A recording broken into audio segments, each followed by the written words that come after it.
Star rated flooring store.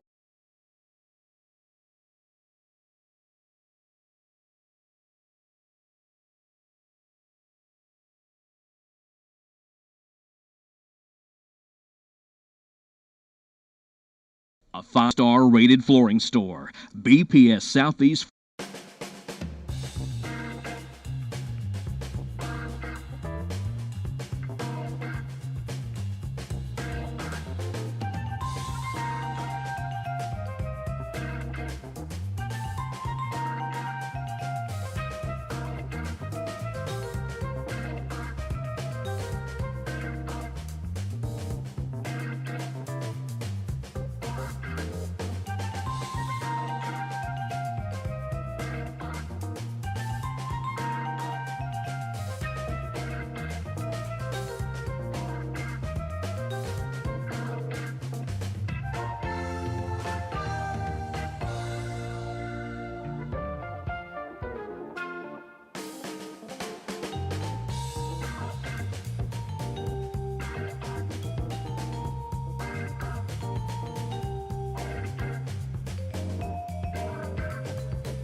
March 3rd, 2026, elect Jamie Dunn, Sheriff of Rutherford County, because this county deserves leadership that tells the truth.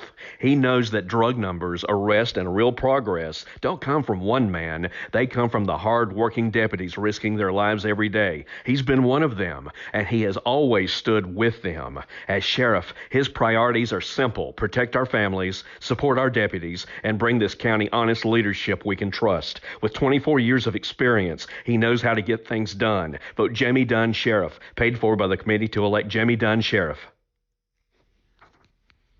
I want you to love your plumbing as much as I love mine. That's why I want you to call Olmsted Plumbing for all your plumbing needs. It's fall of the year, and Olmsted Plumbing is excited about prepping for the fall season. Changing weather always triggers broken water lines and stopped up drains. It's also time to winterize your home, service your well pump system, clean your gutters, downspouts, and storm drains. For an ounce of prevention or a pound of cure, call Olmsted Plumbing for all your plumbing needs. 828-245-7302. Offices at 470 Washington Street in Forest City and now at 1204 South Post Road in Shelby. At Raymond James, we believe in the power of freedom.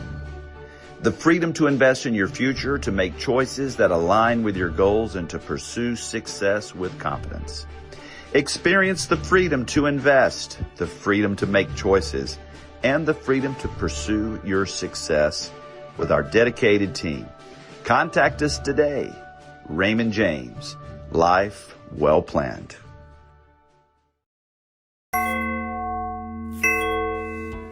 I'm District Attorney Ted Bell, and I'm asking for your vote for re-election in the Republican primary.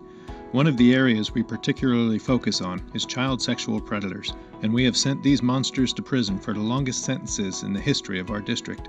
Sentences of up to 175 years in prison. As District Attorney, I do everything I can to fight crime and protect our children. Please vote for me, Ted Bell, for re-election as District Attorney in the Republican primary on March 3rd. Thank you. Paid for by the committee to elect Ted Bell. Hi, I'm Steve H. Owens, your elected clerk of Superior Court. I was elected in 2014. I've been in the judicial systems since 1998. At the very beginning, I promised to run this clerk's office as a business, and I've done so. My record proves it. When we first took over, we had an average audit score of 72%. Now we're among the highest in the state. With that being said, I would like to thank my office staff, my clerks, for their hard work. Now I'd like to ask you for your support, prayers, and votes this March 3rd primary. Paid for by the committee to elect Steve H. Owens, Clerk of Superior Court. Ben Smokehouse announces grand opening Saturday, February 14th, 11 to 5, Spindale Street in Spindale, only on Saturdays for now. Low, slow smoked and seasoned meats, barbecue sandwiches, plates and big platters featuring pulled pork, turkey breast, ribs and brisket, sides featuring mac and cheese, baked beans, delicious collard greens, sweet potato cornbread muffins, and banana pudding. Catering available for all events large and small. 429 Spindale Street. Check Facebook often for Ben's Smokehouse, where the smoke is in the meat and the soul is in the sides.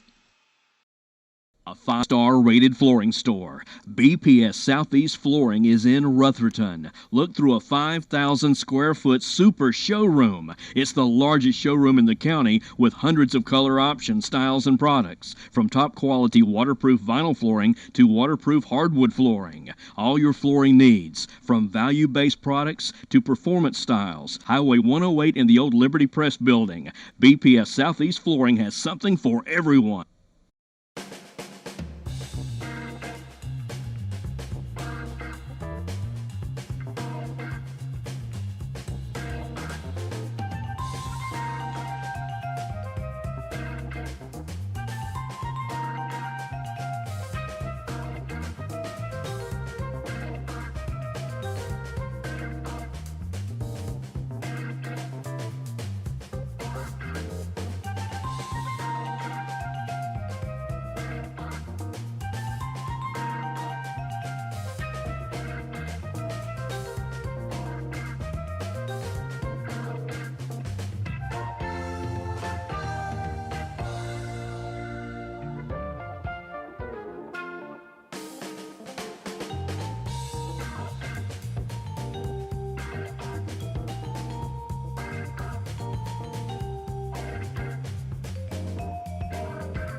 Okay.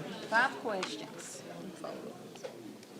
Now, you know, there may be You must have. 2 that have like a follow-up question. And that's where you get 2 minutes each question, but follow-up in 30 seconds.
Okay, thank you all for joining us tonight for the second night of the Meet the Candidates. Tonight, we're putting our emphasis on anything legislative. We have 2 that are running for state representative. Unfortunately, Representatives Jake Johnson and Paul Scott and our state senator Tim Moffitt had legislative responsibilities today and could not leave Raleigh until 4 o'clock.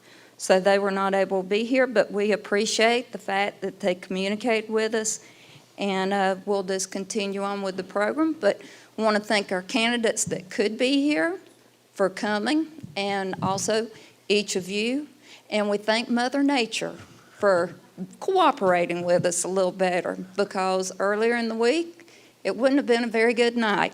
So we're very thankful for that it worked out. We're just hoping that next week will be the same way.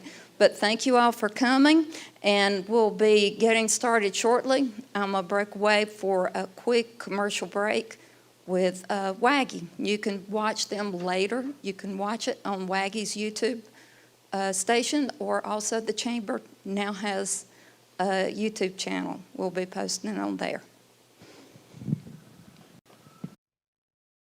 March 3rd, 2026, elect Jamie Dunn, Sheriff of Rutherford County, because this county deserves leadership that tells the truth. He knows that drug numbers, arrests, and real progress don't come from one man. They come from the hard-working deputies risking their lives every day. He's been one of them, and he has always stood with them. As sheriff, his priorities are simple: protect our families, support our deputies, and bring this county honest leadership we can trust. With 24 years of experience, he knows how to get things done. Vote Jamie Dunn, Sheriff. Paid for by the committee to elect Jamie Dunn, Sheriff. I want you to love your plumbing as much as I love mine. That's why I want you to call Olmsted Plumbing for all your plumbing needs. It's fall of the year, and Olmsted Plumbing is excited about prepping for the fall season. Changing weather always triggers broken water lines and stopped up drains. It's also time to winterize your home, service your well pump system, clean your gutters, downspouts, and storm drains. For an ounce of prevention or a pound of cure, call Olmsted Plumbing for all your plumbing needs. 828-245-7302. Offices at 470 Washington Street in Forest City, and now at 1204 South Post Road in Shelby. At Raymond James, we believe in the power of freedom. The freedom to invest in your future, to make choices that align with your goals, and to pursue success with confidence. Experience the freedom to invest, the freedom to make choices, and the freedom to pursue your success with our dedicated team. Contact us today. Raymond James, life well planned.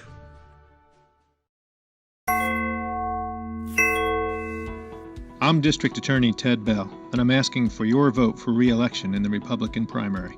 One of the areas we particularly focus on is child sexual predators, and we have sent these monsters to prison for the longest sentences in the history of our district, sentences of up to 175 years in prison. As District Attorney, I do everything I can to fight crime and protect our children. Please vote for me, Ted Bell, for re-election as District Attorney in the Republican primary on March 3rd. Thank you. Paid for by the committee to elect Ted Bell. Hi, I'm Steve H. Owens, your elected clerk of Superior Court. I was elected in 2014. I've been in the judicial systems since 1998. At the very beginning, I promised to run this clerk's office as a business, and I've done so. My record proves it. When we first took over, we had an average audit score of 72%. Now we're among the highest in the state. With that being said, I would like to thank my office staff, my clerks, for their hard work. Now I'd like to ask you for your support, prayers, and votes this March 3rd primary. Paid for by the committee to elect Steve H. Owens, Clerk of Superior Court. Ben's Smokehouse announces grand opening Saturday, February 14th, 11 to 5, Spindale Street in Spindale, only on Saturdays 4 now. Low, slow smoked and seasoned meats, barbecue sandwiches, plates and big platters featuring pulled pork, turkey breast, ribs and brisket, sides featuring mac and cheese, baked beans, delicious collard greens, sweet potato cornbread muffins, and banana pudding.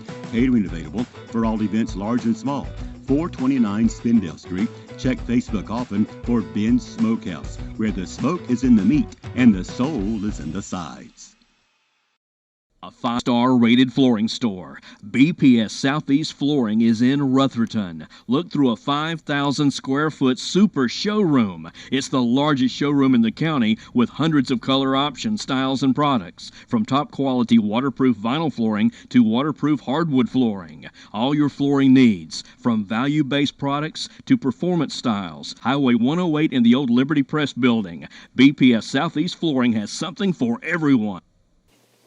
Okay, good evening, and welcome to the Rutherford County Chamber of Commerce Legislative Candidate Forum. This forum is conducted as a small-town friendly town hall type. It is a neutral, nonpartisan manner, and it's intended solely for our voters' education. The Chamber does not endorse candidates for public office. As the Chamber, we are more interested in policy that is going to be best for our community and for our citizens to improve the quality of life and economic status for us as a county. And we have all the candidates here have agreed to the forum guidelines, and they've agreed that they'll have equal time and that they will conduct themselves in a professional and respectful manner, and they have signed forms agreeing to that.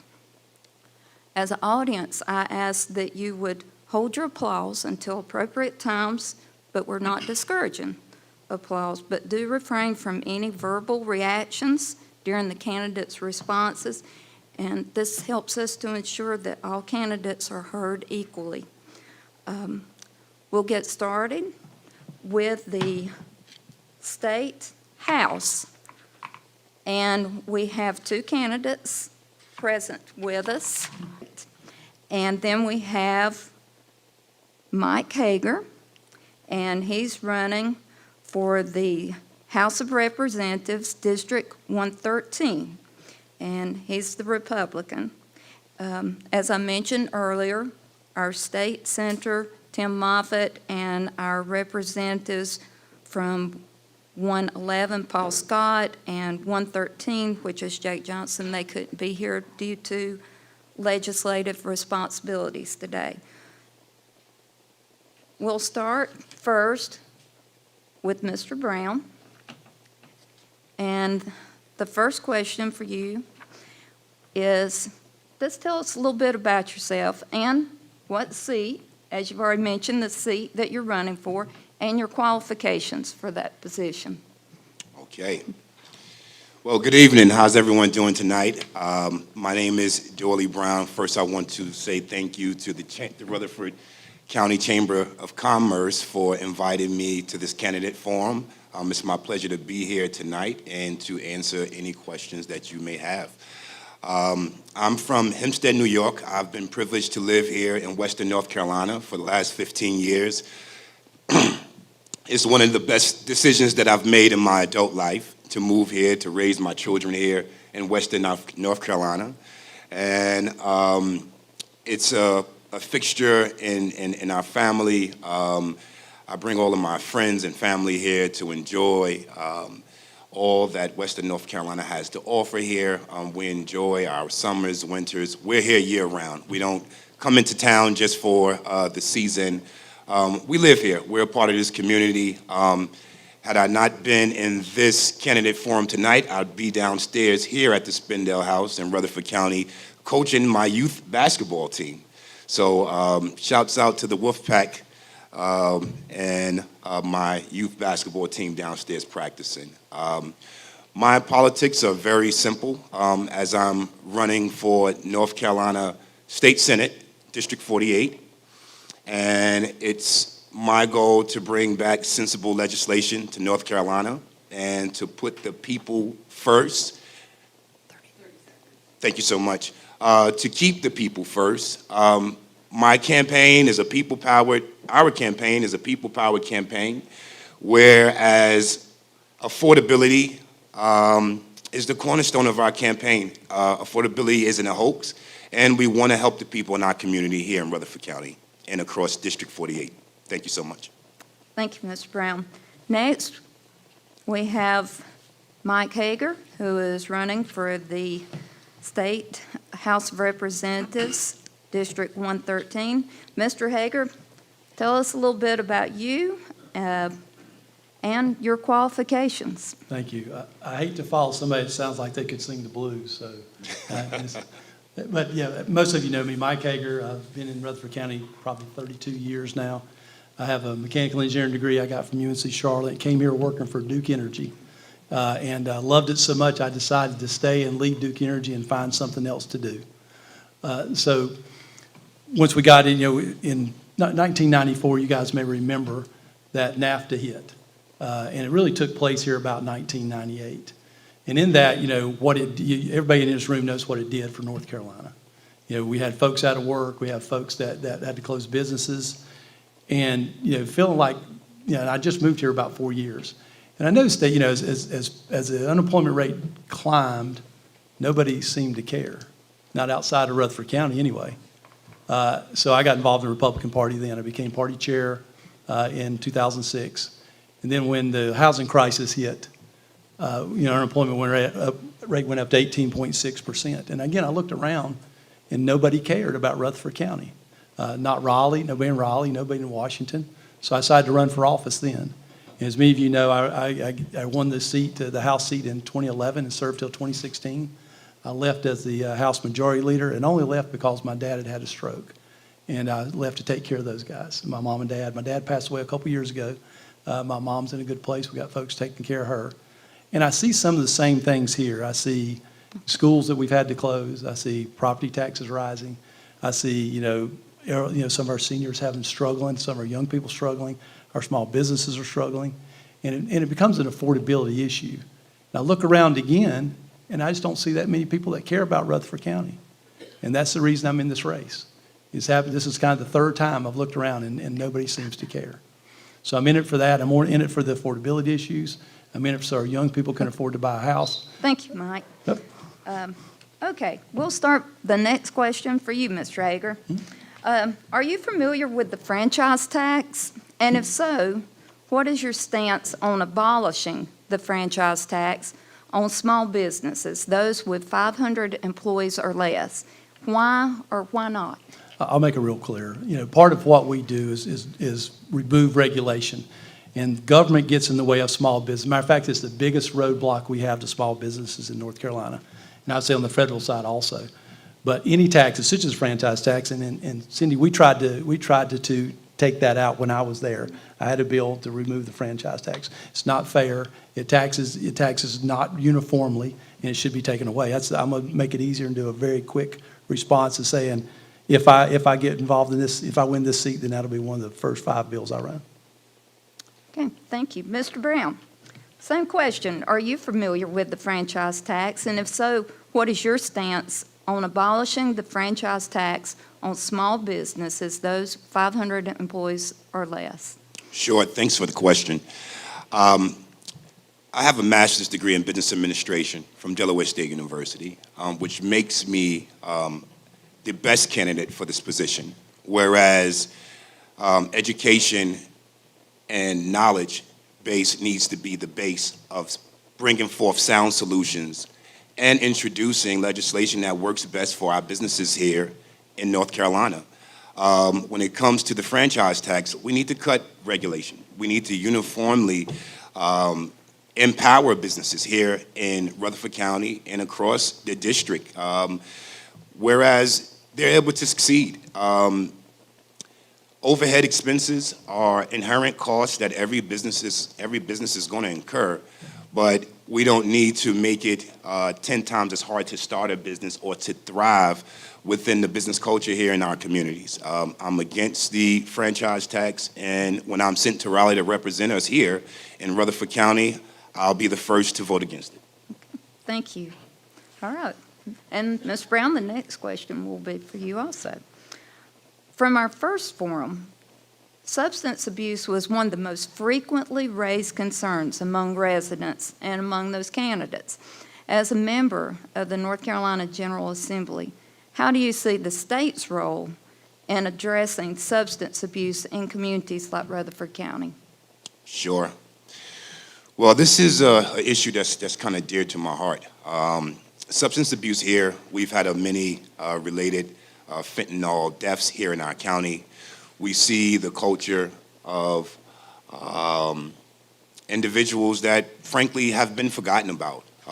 We've forgotten about that population of people who haven't matriculated as well as others have, and we shouldn't turn their back on them. I think when it comes to substance abuse and regulation, we need to bring the specialized professionals in to help the persons affected by these by drugs in our community. I know the sheriff is here, and there are many other candidates here, sheriff candidates here in the stands tonight.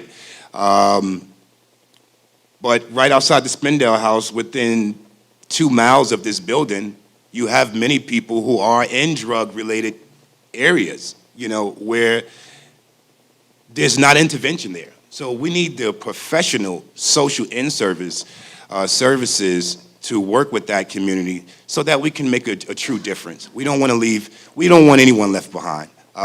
If people are suffering from homelessness, affordability, or turning to drugs because of these issues, we want to let them know that we care and that they matter. Okay, thank you. Mr. Hager, same question. From our first forum, substance abuse was one of the most frequently raised concerns among the residents and the candidates. As a member of the North Carolina General Assembly, how would you see the state's role in addressing substance abuse in communities like Rutherford County? Thank you for the question. I don't think you can separate substance abuse from mental health issues, and those two go hand in hand. I've worked with the sheriff here in the last couple years on how to solve those issues. We have to handle it, he's doing a great job about getting the drugs off the street. That's the first thing you have to do. You have to remove that temptation, remove that supply. The second part of it is the jail is not a place for folks that have substance abuse and mental health issues.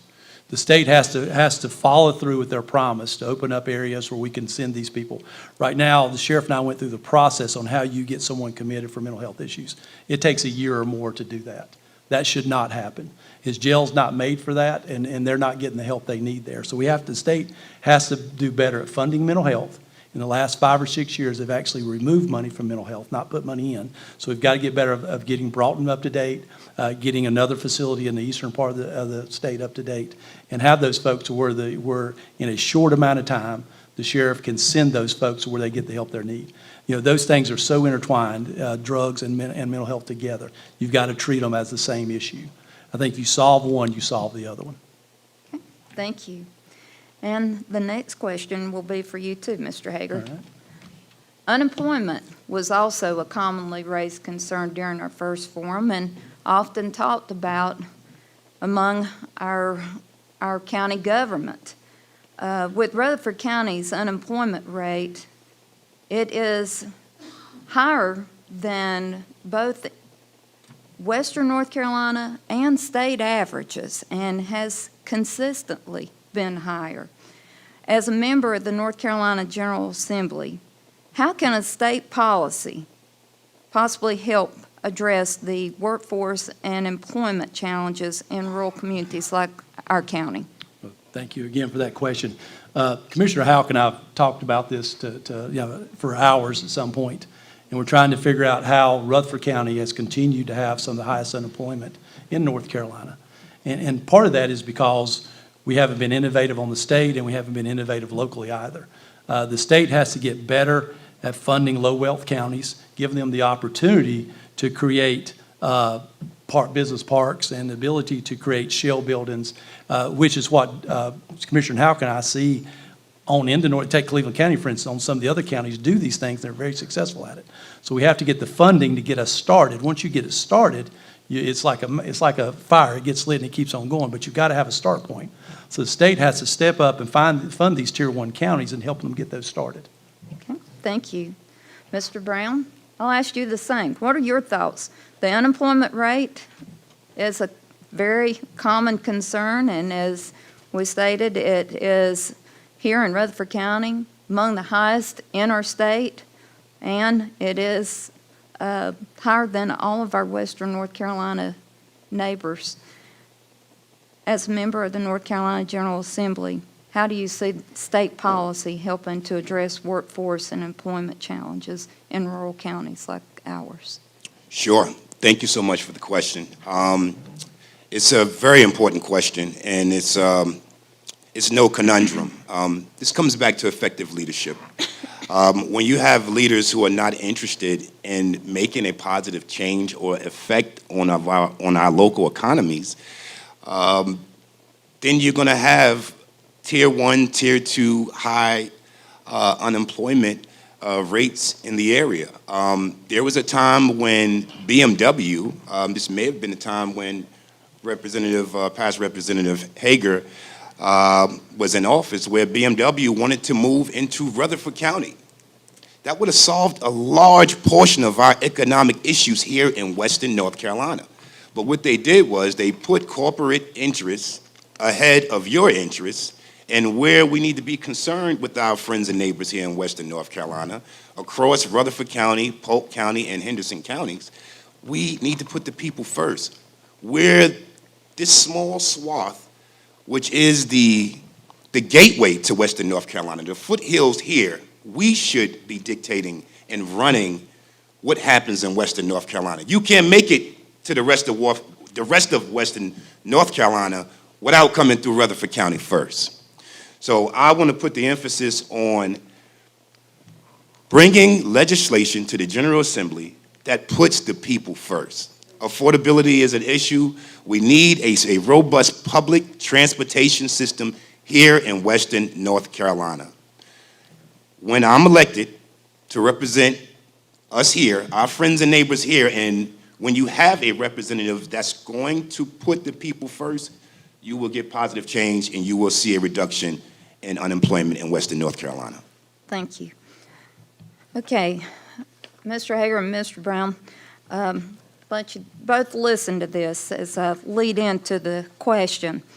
State senators and members of the State House play a key role in whether rural counties like Rutherford receive funding for housing, infrastructure, economic development, and public safety. The General Assembly controls the state budget, the purse strings, and it sets the rules for how funding is awarded, which can be especially important for rural counties. Our communities have smaller tax bases. Strong state-level representation helps to ensure rural counties such as ours, where we can have that level playing field to compete for resources and are not overlooked when funding decisions are made.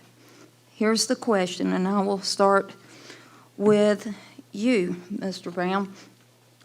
How would you use your role in the General Assembly to advocate for state funding that supports the housing, economic development, and law enforcement? So 3 things: housing, economic development, and law enforcement in rural counties like Rutherford.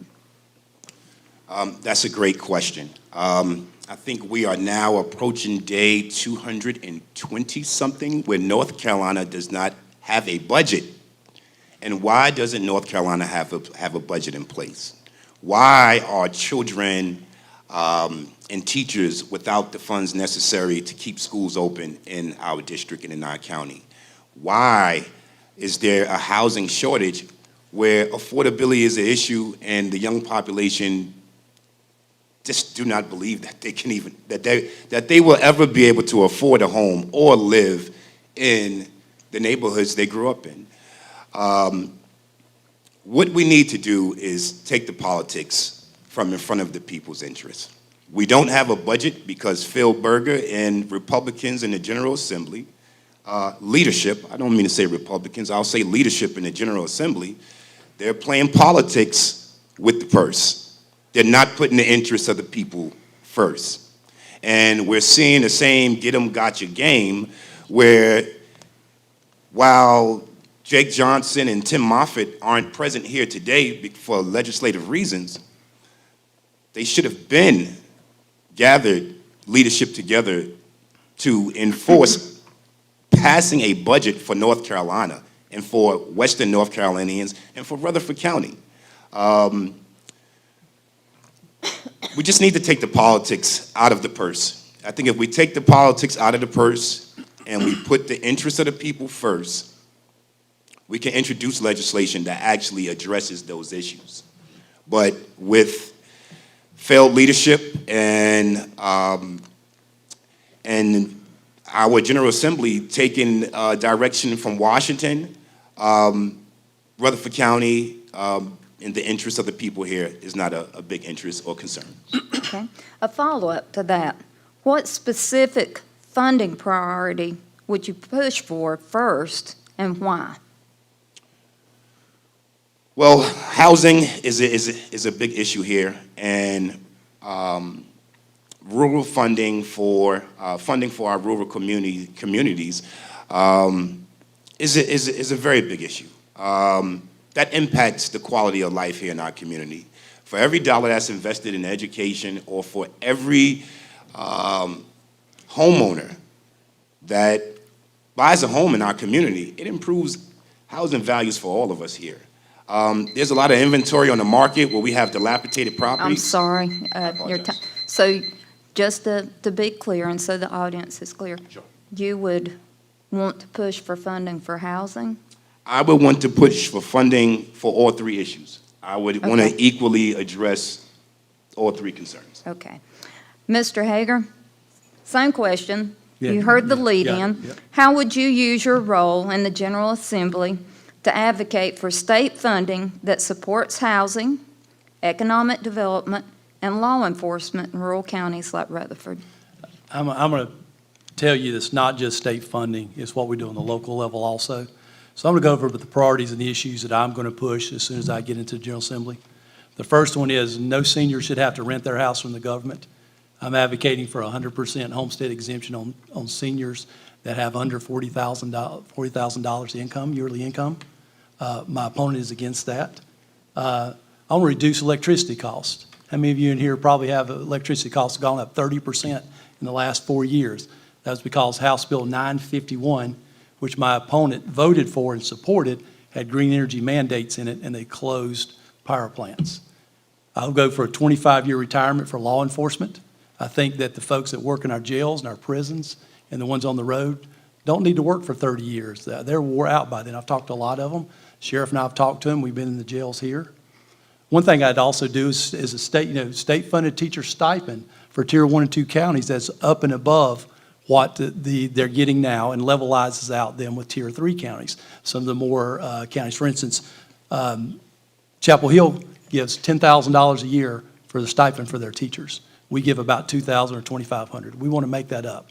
And they'll take that money and spend it in the county, and we'll be able to recruit some of the best teachers. We want to do medical insurance for volunteers, for volunteer firemen, to allow them to stay in the county and be there for when we have an emergency. And the last is I want to limit the business property tax to anything. They can't tax anything in your business less than $1,000.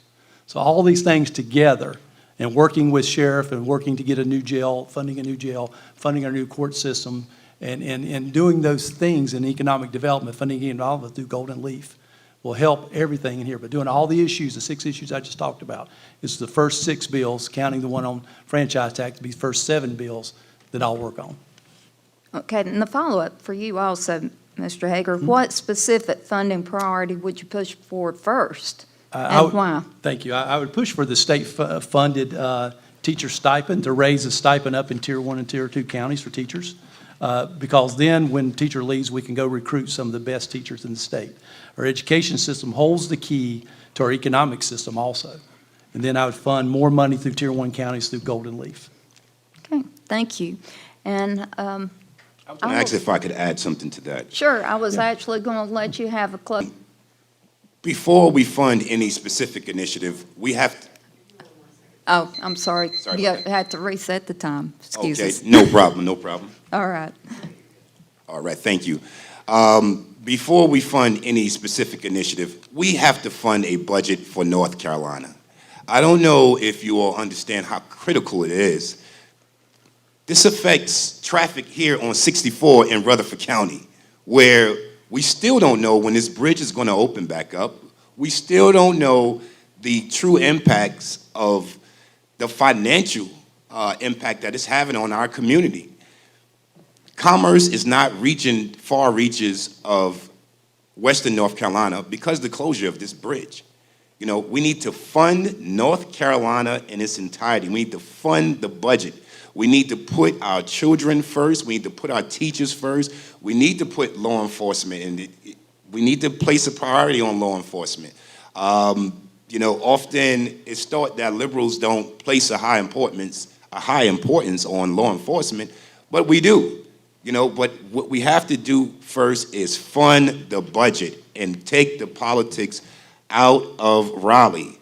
When the Raleigh robbers are wrestling back and forth on whether or not if North Carolina should be funded, then you have, you know, rampant unemployment. You have home ownership going down. You have transportation outstanding in our communities. You have infrastructure problems that prevent business from excelling.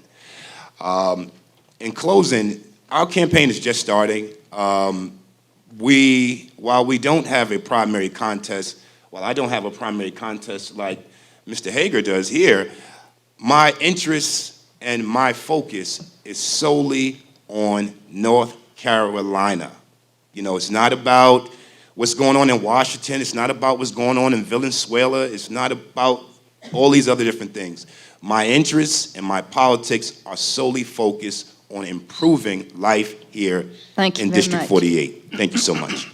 Mr. Hager, we'll give you 2 minutes for your closing statement. Thank you. You know, the 2 big issues for me are the seniors on the property taxes doing 100% homestead exemption.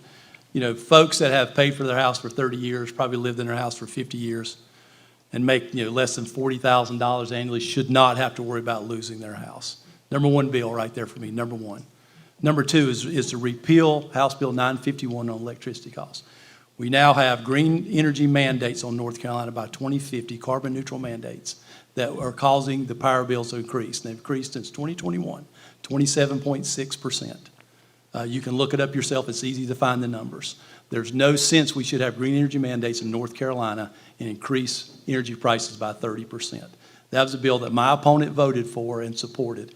And again, he's come out against the 100% homestead exemption for seniors. I don't understand why, but when you get a gift, you got to use it.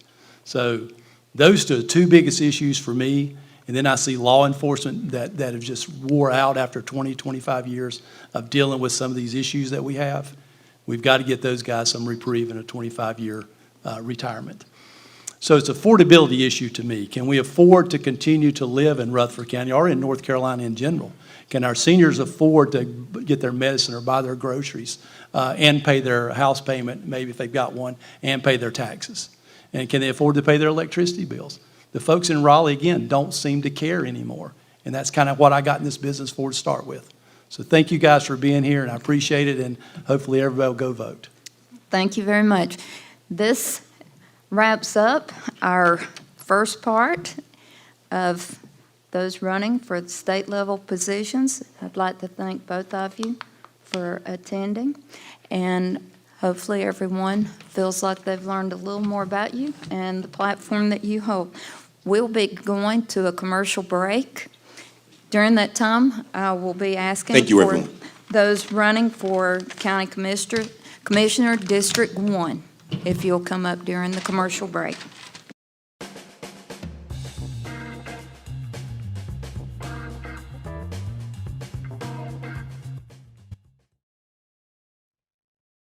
March 3rd, 2026. Elect Jamie Dunn, Sheriff of Rutherford County, because this county deserves leadership that tells the truth.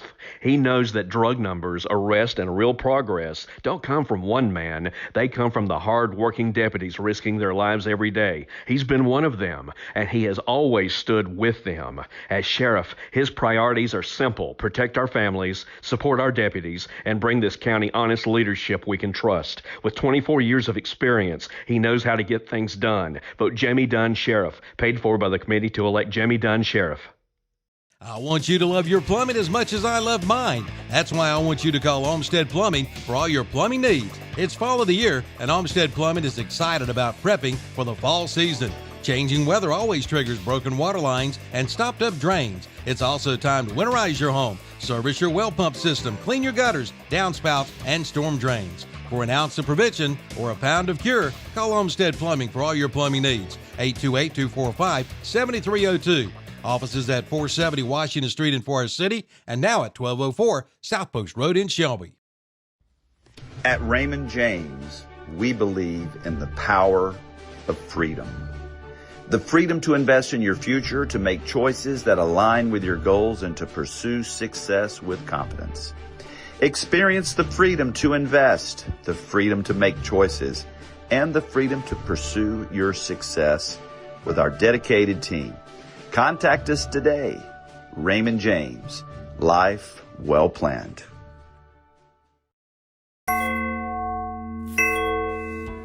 I'm District Attorney Ted Bell, and I'm asking for your vote for re-election in the Republican primary. One of the areas we particularly focus on is child sexual predators, and we have sent these monsters to prison for the longest sentences in the history of our district. Sentences of up to 175 years in prison. As District Attorney, I do everything I can to fight crime and protect our children. Please vote for me, Ted Bell, for re-election as District Attorney in the Republican primary on March 3rd. Thank you. Paid for by the committee to elect Ted Bell. Hi, I'm Steve H. Owens, your elected clerk of Superior Court. I was elected in 2014. I've been in the judicial systems since 1998.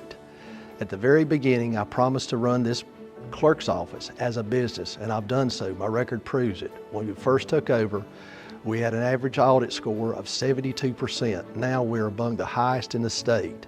With that being said, I would like to thank my office staff, my clerks, for their hard work.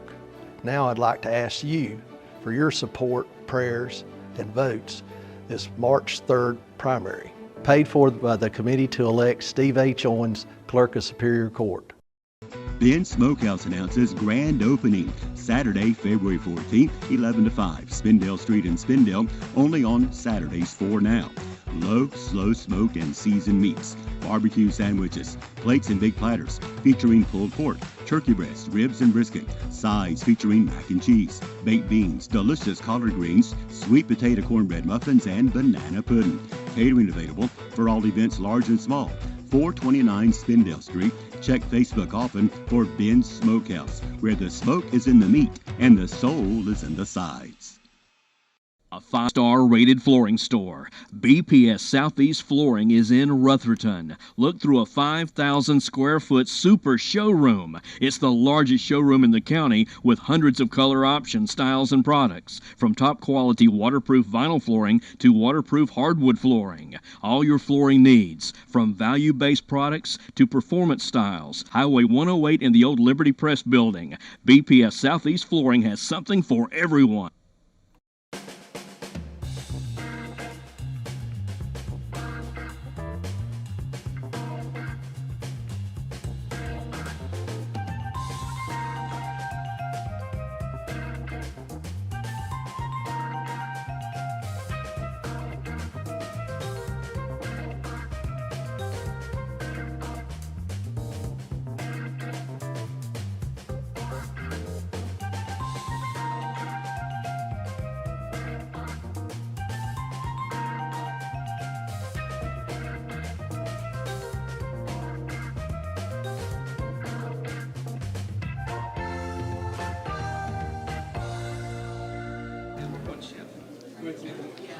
Okay.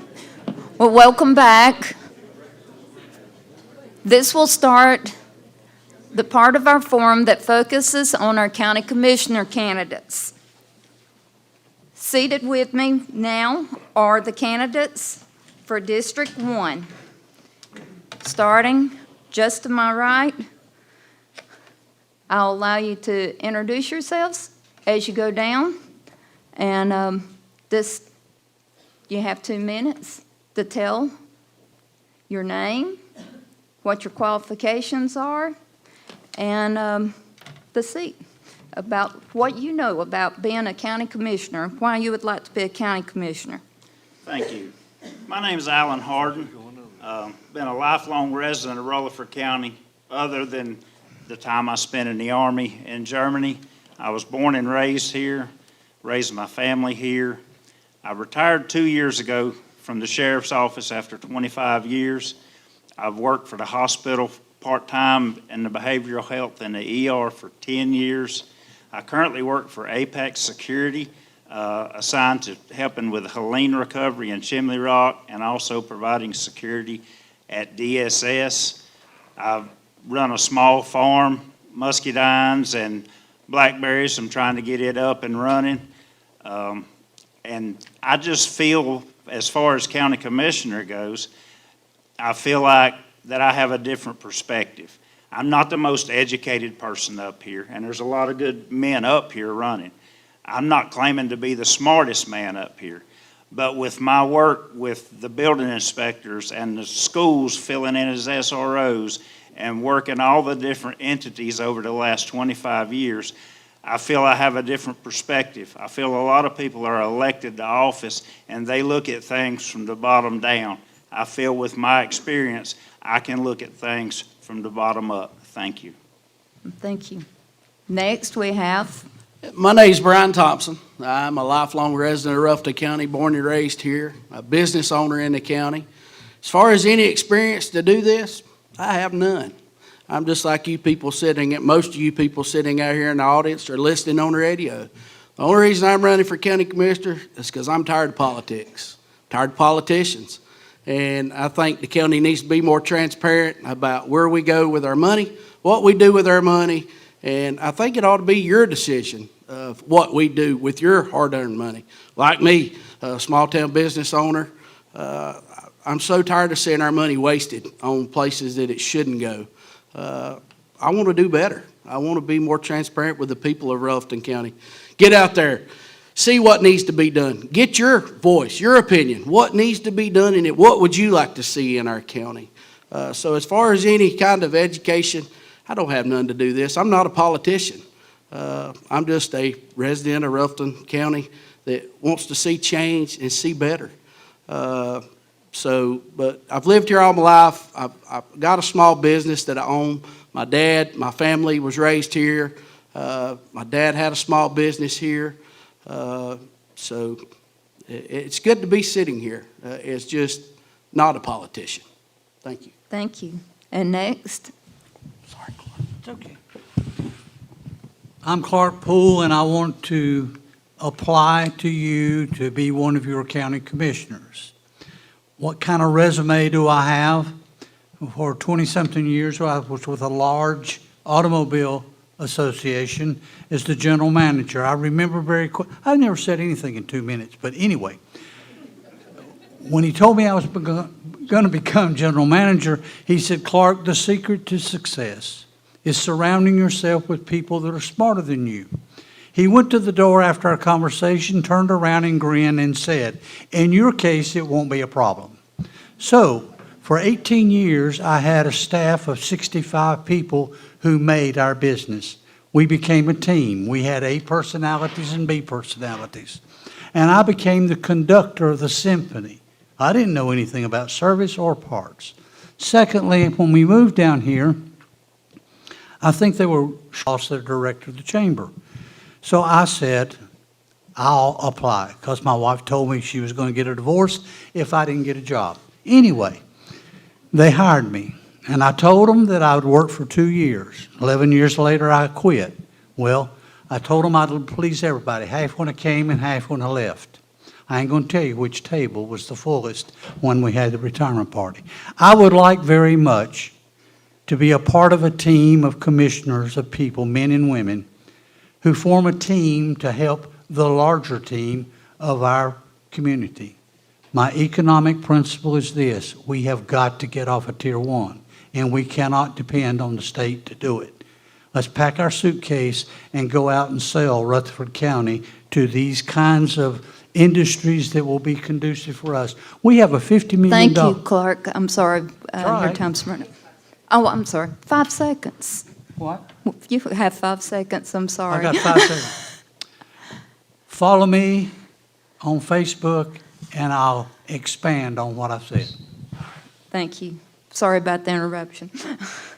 Okay, next. My name is Jim Owens. Most people in this county knows me as Top Dog. I had a chain of restaurants for several years. I grew up in Spindale. I'm from Rutherford County all my life, and I had to make my own job. It was hard to find a job. I've been broke a couple of times. I made a comeback. We can make a comeback here. We can make Rutherford County shine again, even brighter than it was in the 60s and 70s. Now, all these honorable commissioners up here, they've got the right idea. We're on Tier 1, which is unacceptable. We have to get off of it. They've all got the right idea, except we have to solve the problem. Ideas is nice, but it's not worth a penny if it's not put to good use. We've been talking about all these pennies, you know, what is not ideas. We've got to get, just like Mr. Poole here said, we've got to go out and get industry up here. Bowens, I will go. I will go down there. If I have to go to Columbia, I will go. Wherever I have to go, I will go and make a pitch, as you might call it, for them to come to our area. Then they can build the houses as they did in 1923 or the Great Depression. They're worth trillions of dollars. They can build the houses for people to move in and live. They'll have a roof over their head. They'll have income coming in. Maybe get wages $25 or more up.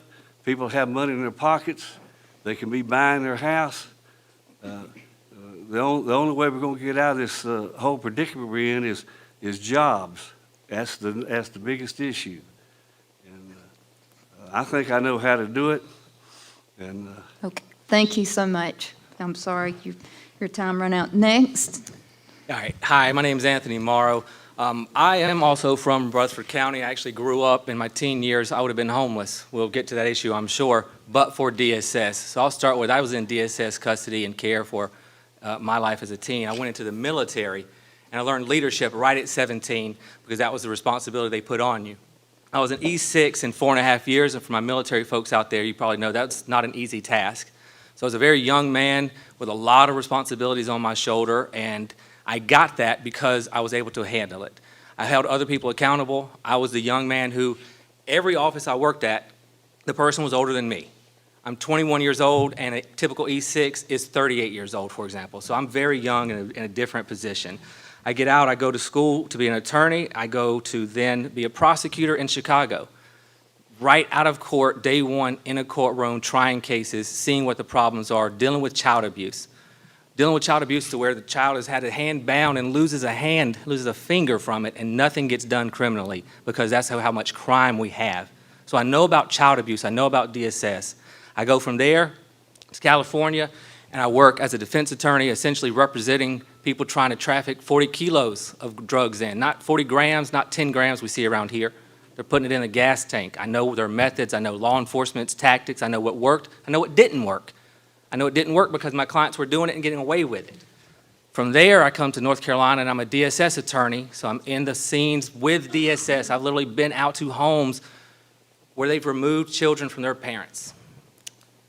Thank you so much. Well, 2 minutes, I believe. Oh, I'm sorry. So when we talk Thought about... you were through. Okay, so when we talk about experience, I've been there, and I'm currently a defense attorney in this county. You talk about bottlenecks, if you want to talk about drugs, substance abuse.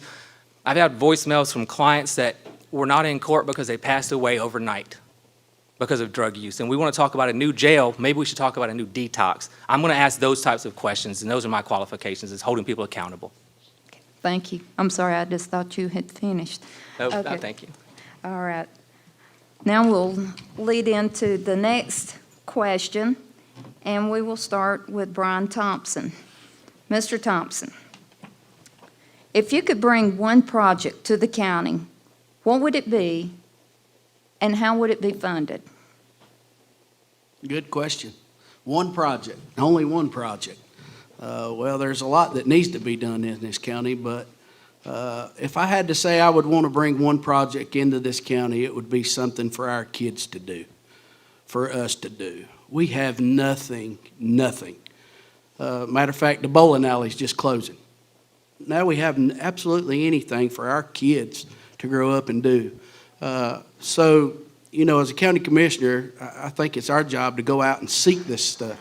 Seek people willing to come into our county and invest a business here, or invest a park or something for our kids to do. We have nothing in this county to do. I bet 90% sitting out in the audience or watching this, I guarantee you most of half of your money you spend is somewhere other than Rutherford County. To go entertain yourself. You probably leave this county to go entertain yourself. To go eat a good steak. We have not even a steakhouse in this county.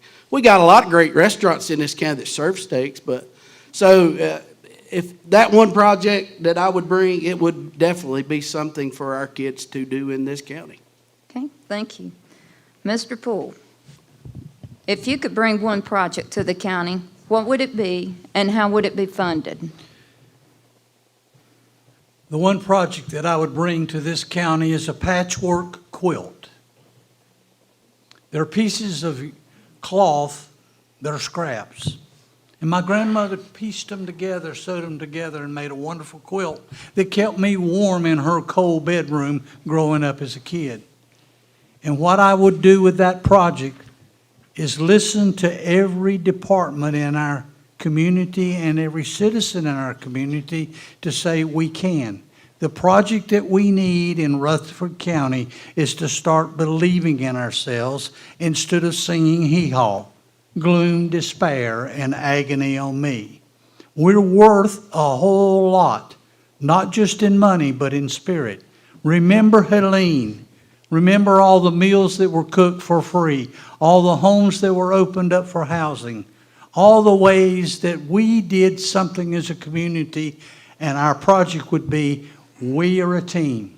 We will make it happen, and we won't have to count on Washington, and we won't have to count totally on North Carolina legislature, because we are worth believing in one another. So as a member of that team, I would want to talk team. Okay, thank you. Mr. Owens, if you could bring one project to the county, what would it be, and how would you fund it? Well, I would say the YMCA. That would be a good thing. I think they have one in Cleveland County.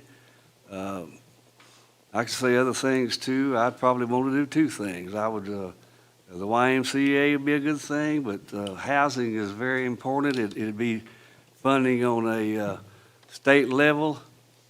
I hate to bring up this, but I'm going to say it anyway, win, lose, or draw. Money can be raised through a small tax. Now, let's don't jump on me too quick here. We could raise millions of dollars to help our deficit for the schools that closed up. There's 6.1%. No, let me get that straight. $6.1 million in a deficit. That's tough. You know, it's just tough. And to raise that, this 25.25% tax is nothing in your pockets. It could raise probably $7 million. That deficit would be gone. We'd have another $1 million in our pocket. And it's very important to do that there, to get these deficits out and move forward there with the housing. The housing is people can't afford to rent a house. They don't have the income. Here I go back to the jobs again. We got to have jobs where people with money have money in their pockets. They can't afford to, they can't afford to build a house because they can only afford rent. And it's really sad, very sad. And it breaks my heart. Thank you. Mr. Morrow, same question. If you could bring one project to the county, what would it be and how would it be funded? Detox facility. Let's be realistic. We can talk about jobs and we can talk about this and that, but if we don't have the workforce because they're addicted to a substance, are they going to go to work? No. So I think we need to take this opioid money that we know is out there, or unless it's in the new BILO building, but we need an actual detox treatment facility. With what I see at the courthouse daily, and the problem is that if someone has a substance in their system right now, they are not eligible. They cannot go to a treatment facility. We can't even get rid of them. We can't get them out of our jail. We cannot put them anywhere. So if we had a detox facility, I would want that paid for by as much state funding as we could get, grant funding. There's a bunch of, as much as I love them because I'm military, the acronyms for grants are too many to keep up with. You just need to know that we are Tier 1 status, which means we are first in line for money. That's what Tier 1 means. Think of it like that. Because I've heard us talk a lot about Tier 1, but I need to just real quick explain what it is, because that's how we get the funding. We have 4 categories that make up the system for Tier 1, and it's a number system. So 1 is the most economic need, and it's based on, for example, 1 category is going to, and I'm sorry I keep looking at the clock, 1 is going to be the tax base per capita. Well, we got to dig ourselves out of a hole from our prior commissioners evaluating our taxes the wrong way, because we stand right now at 62 in the state, which is a very good position. We are higher, better tax position than 62% of the state, which I don't believe is true. I know I have a client that had a home that has went down $125,000 in a year after Helene, so these values are not accurate. Then you get to population growth. We are at number 40. So population growth was right there, kind of a little below average. Here's where we're getting hit the hardest. We don't have jobs. Our income in Rutherford County is at 18.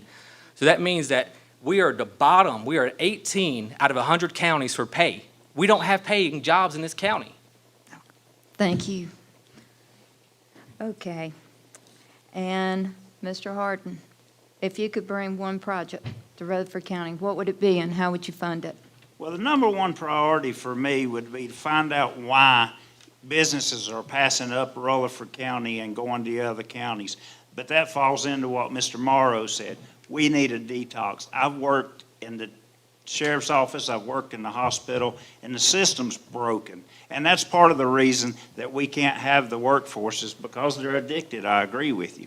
But if I had one project, Frank West Park in Caroline is near and dear to me. I've sat countless times down there, and it's a beautiful piece of property. And I've sat and thought why we've let it get to where we've got. And I've actually sat and thought, you know, it wouldn't cost that much money to fix this or to fix that. And then I talked to one of our state representatives, and his exact quote was, the state has the money. Somebody just needs to ask for it. And then it dawned on me, Caroline, Cliffside, Golden Valley, they don't have an incorporated town. They don't have, you know, someone to fight for them on a town council like Ellenborough is getting this park. And it's state funded because their town went and fought for this. The county commissioners are the ones that have to fight for Cliffside. County commissioners are the one that has to fight for Golden Valley and for Frank West Park. I can't promise you I'll rebuild the park, but I promise you I'm going to try if the state has got the money for us. I've talked to the sheriff. Obviously, we've got to secure the park. I mean, you go down there because people are building fires and there's needles and there's different things. But I've talked to the sheriff and he's in agreement with me that we can effectively secure this park. So one project that I would love to see is to do something with Frank West Park. I'm running for District 1, but if I'm fortunate enough to be elected, I want to be a commissioner for all of Rutherford County. Thank you. Thank you. Okay, the next question, we'll start with you, Mr. Poole. From our first forum and from our conversations just now, substance abuse is one of the most frequently raised concerns among residents and among many of our leaders. As a county commissioner, how do you see the county's role in addressing substance abuse in Rutherford County? Working with the team of county commissioners, I would explore the possibilities of any kind of grant that we could get to secure an aggressive mental illness remedy.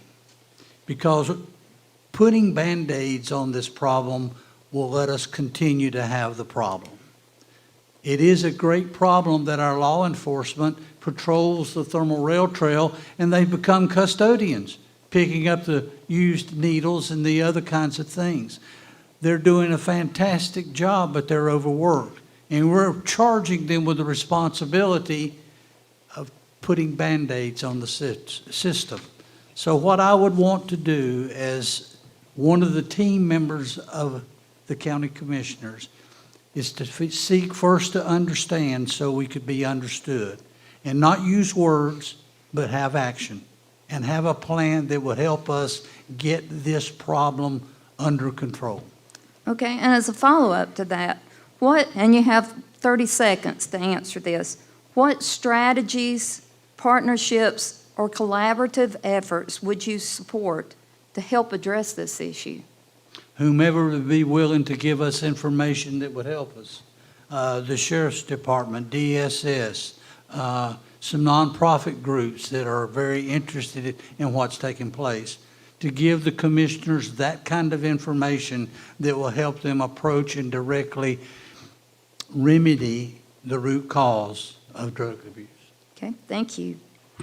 Mr. Owens, same question. From our first forum and from some conversations now, we have substance abuse is one of the most frequently raised concerns among residents. As a county commissioner, what would you do, and how do you see the county's role in addressing the substance abuse problem in our county? That's a tough question there to solve, but I have maybe an answer. First of all, these people walking the streets, and we see them every day, and they don't have jobs or anything. I go back to the families need to have jobs and to support these kids walking the streets. And then maybe the YMCA would help them to have a program. They're kind of lost people out there. And I don't want to rub people the wrong way, but we have a ghetto, as I call it, in every little town, and all over every state and every city. To get these people out of the ghetto, as I call it, walking the streets, they need some kind of jobs to put them to work there. Some will work, some won't work, but it all goes back to the jobs and getting them out of this ghetto scene that's going on, and getting a roof over their head there. It's not an easy thing to solve. Back when I came up in the 50s and 60s, what helped me most of all was the Spindale House, having the Spindale House and coming up here and having guidance. These kids have no guidance. Some don't even know who their mother or father are. Maybe another council could be set up to a think tank. I'm not the genius, but I can sure help solve the problem. Thank you. And I'm going to give you 30 seconds as you were starting to get on to the follow-up question as to what strategies, partnerships, or collaborative efforts would you support to help address these issues? Well, there'd have to be another committee set up and a place where people could meet and invite these people that's on the streets, these kids and young people and older people, to come to that and let them voice their opinion too, what they think needs to be done. And they need guidance. They've got to have guidance. They have no self-esteem. They need somebody to Thank you. a I'm mentor. sorry. They need a mentor. Okay. Mr. Morrow, same question. As you've already addressed the substance abuse problem, and As a county commissioner, how do you see the county's role in addressing substance abuse in Rutherford County? I think it goes hand in hand. I'll tell you a quick story why, because to follow up, the fourth thing that goes into a Tier 1 status is unemployment. And I think we can all admit that idle hands are a devil's playground. I've been trying to help a particular client for almost 2 years to have a successful plea deal, and we just can't break the cycle. We can't find him treatment in the county. He doesn't have a car, doesn't have public transportation, as someone has mentioned. So it's been very difficult to get him off of these drugs, to avoid a felony conviction, which makes him then not as attractive as an employee. But as soon as he gets a job, and I've known this person for 12 years, as soon as he gets a job within 30 days, he's the best I've seen in 12 years. So unemployment is critical to addressing. We are right now number 13 in the state. We're almost top 10 worst for unemployment in the state of North Carolina. 13 is shameful. It's 4.86. That we can't ignore a reason why individuals are finding themselves using drugs. What else are they doing? They're not working. There's nothing to do here. The bowling alley is shut down. We don't have anything. So this is such a multi-task approach. The sheriff is here. There's so many people here, the commissioners that are on here now. So I just want to go ahead and address what we would do to start is, I think if I were put on elected, lucky enough to get on the board, that it really does come down to starting within. You got to take into account that every county commissioner is going to be new within 2 or 3 years. You know, we've got to start somewhere. I have grant writing experience. When I did my community time at the Gilkey School Community Center, writing grants, getting new roofs, getting a new freezer for the food pantry, getting a new roof on the food pantry. This grant writing maybe it's somebody's approach.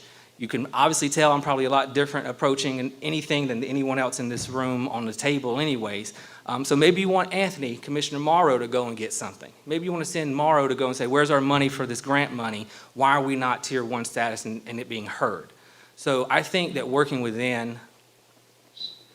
And as you were going ahead with the follow-up to get in the funding, we'll give you your extra 30 seconds. So I think that has to be acknowledged, that you're going to have 5 new commissioners, and you need to have somebody that has balance of strengths. You can't have somebody that's all the same and everybody thinking that it's small town friendly, because if you can tell from my tone, I'm bothered by this.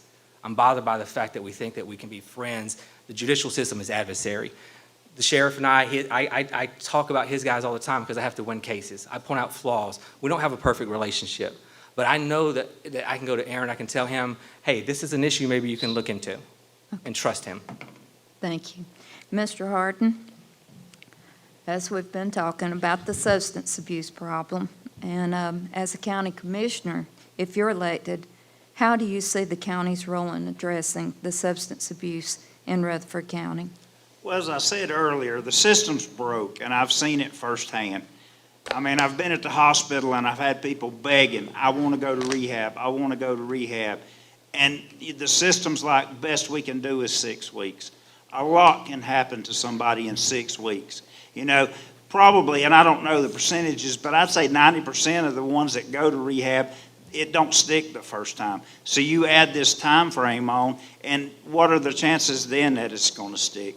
The county has to work together with state, federal funding, with private individuals or private companies. We have to reach out to all different avenues to try to help this. It's a crisis, and it's an epidemic. And obviously the county doesn't have the money it can pull out of its coffers to build a rehab or to build a detox. But I would be willing to partner with anybody to do that, because we need a place for people to go to get clean and get on with their lives. I had a really smart lady told me one time, she said, I didn't choose addiction. Addiction chose me. You make a mistake one time, and then you're paying for it for the rest of your life. Jail's not the answer. If you're dealing drugs, jail's absolutely the answer. But if you're using drugs, I smoked for 40 years. Thank goodness I quit, but I equate that, if I know how hard it was for me, and I can only imagine how hard it is for them. So we have to partner and do everything we can to help with the addiction process. It's killing us. And as the follow-up, and I'll allow you restart, what strategies, partnerships, or collaborative efforts would you support to help address the issue? Well, like I said, we have to go to the state, like Mr. Morrow said, the grant writing. We have to look at every avenue that we can to get the funding and to help. It's a national crisis. It's not just Rutherford County. I hear people say, Rutherford County, I got to get out of Rutherford County. It's a national crisis, but we have to partner and do our part to try to make this a better place for our kids. Thank you. Mr. Thompson, same question. As a county commissioner, how do you see the county's role in addressing the substance abuse in Rutherford County? Well, first I'd like to say that I think Rutherford County needs to give Sheriff Ellenberg some more help. If we can keep it from coming in here or get the ones that are dealing off the streets, then maybe we can help stop some of the people getting drugs to be addicted. But I also agree with a lot of the colleagues up here as far as we do need a facility of some sort for people to go to get better. But I think it all starts with we got to get it off the street. And Mr. Harden is right. It's not a place for the people to be addicted to be in our jail cells.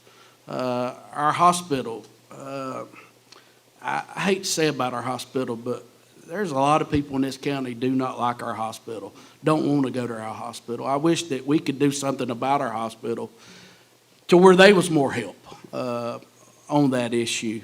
But I think it starts with giving Sheriff Ellenberg more help, more officers on the road, maybe even a department to help stop the drugs from coming in. Okay, thank you. And so 30 seconds for the follow-up.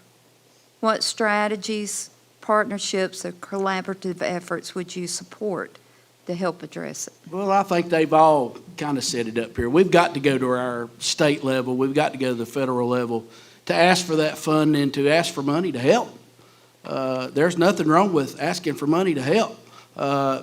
Being in the fire department for at least 15 years as a volunteer, I mean, fire departments all the time asking for money from the state to grants to do this, to do that. Why are we not asking for grants from the government to help us build a facility to take care of this? Thank you.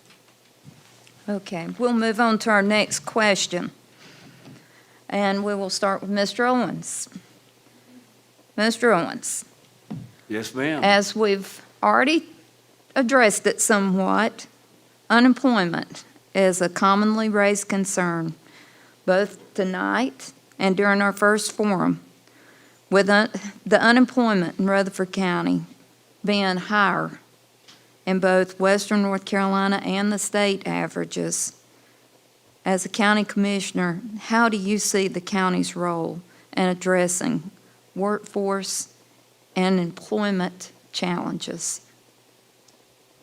Well, we can just all talk about it, and action is what it's going to take. It's just like I said, the lax in jobs up in here is affecting everybody in this room and in this county.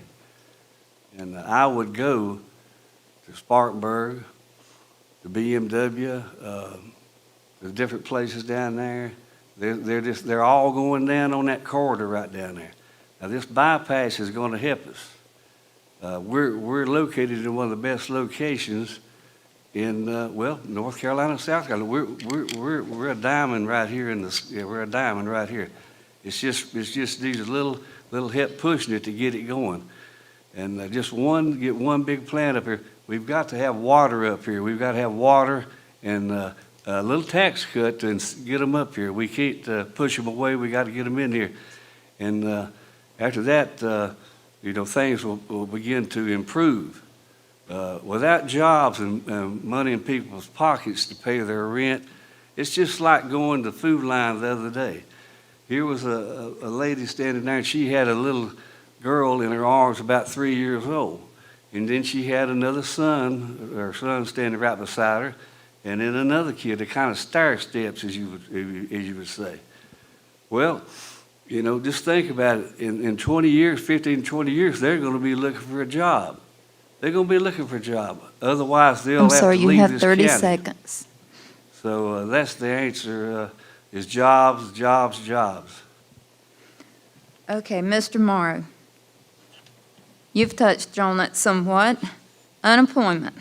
So when I keep up with the news, I see a business park or something. It's usually out towards Raleigh, Graham, Durham, somewhere out there, and I see an automotive battery factory, Robeson County, I believe it is, or something, multi-billion-dollar project. I'm disheartened. I think, well, we have BMW right across the state line. We have the resources of the workforce that goes to there to do that. That's grant money. Those are grant monies that those counties are getting. They're getting in line for to say, we have the land. Let's partner. Let's go ahead. And when you drive past a business park on the highway and you're like, gosh, that's a lot of land for a business park that's empty, because someone made an investment into that business park. And so we don't have that in the county. I think I heard somebody on the panel say building a park. Maybe they meant a business park. Maybe they meant a fun park. But I say a business park. That is what we need. We need to show employers that we're serious, that we're committed to it. And when you're asking, you want to know how we're going to fund it, well, that's what Tier 1 is. Tier 1 status gives us the ability to go and ask for money from the state of North Carolina and say, we are in the most need, so therefore, for every dollar that we spend, you need to give us $3. Well, why not take advantage of that? You know, there's certain grants that we can ask for where it is 3-to-1, and some of them we don't have to do anything. And these numbers I'm reading for are from 2026. So the number that we're at right now is either 24 or 25. That is very, very important for us, because that actually opens the door for us to get more grant money without matching it. So we need to talk to our county commissioners right now that are in the room to make sure that they are doing that for us, because again, it's about accountability. These grant funding projects are on a schedule, on a calendar every year. They know when they're coming up. They know when there's a deadline. We need to get our name in the hat. If we want to take it serious, give the businesses a place to come. Make it convenient for them. Okay, thank you. Mr. Harden, if you need me to read the question? Yes, Yeah. Okay. So the unemployment is a common concern. And with our unemployment rate being so high in western North Carolina and the state averages being lower than what ours are at, as a county commissioner, how do you see the county's role in addressing workforce and employment challenges? Well, that's one of the main reasons that I decided to run, is to find out why. Every time I turn the TV on, Spartanburg's building a new plant, Gaffney's building a new plant, Greenville's building a new plant, even Cleveland County is building a new plant. And the jobs are going everywhere but here. And I want to find out why. I want to find out what we can do to bring those manufacturers here. What are we doing wrong that they're not coming here? We've got to have the job growth. But since the cotton mills closed, for the last 30 years, everybody sitting in this seat has said, we need jobs, we need jobs. What are we going to do in the meantime? Are we going to sit here for another 30 years and try to attract the industry? What is our plan B? Well, attracting jobs and pursuing it is our number one goal. The plan B should be, let's make this county a place where people want to live. Let's make this county where somebody that's working in Greenville and they don't want to raise their family in that hustle and bustle, that they'll come build a house here, that they'll enroll their kids in our school and be part of our community. We got to keep trying to find jobs, because that's the ultimate goal. But at the end of the day, we can do two things at once. Let's make Rutherford County a place where people want to be. Okay, thank you. Mr. Thompson, would you like for me to repeat the question? No, ma'am. Okay. I think I'm good. Thank you.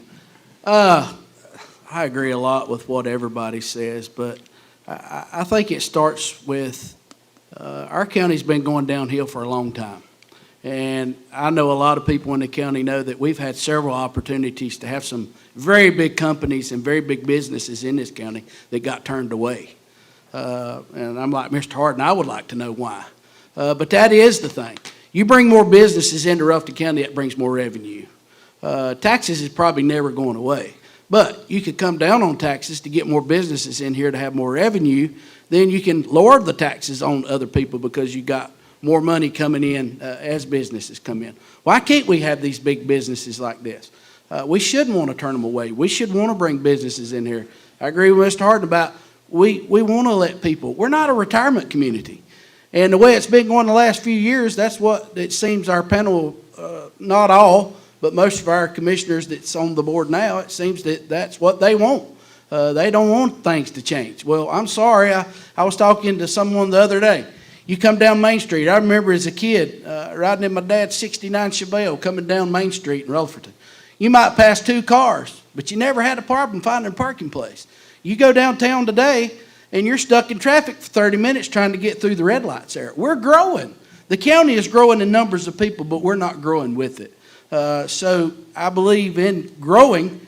We've got to bring our businesses, get businesses, go out and find businesses to bring in here to this county to create jobs for the people that don't have jobs. So that's in my point, that's what I think that we need to be doing, is going out and trying to get these people to come here, attract them here. Thank you. Okay, thank you. Mr. Poole, would you like for me to read the question again, or? Please. Okay. The unemployment rate in Rutherford County is higher than both Western North Carolina and state averages.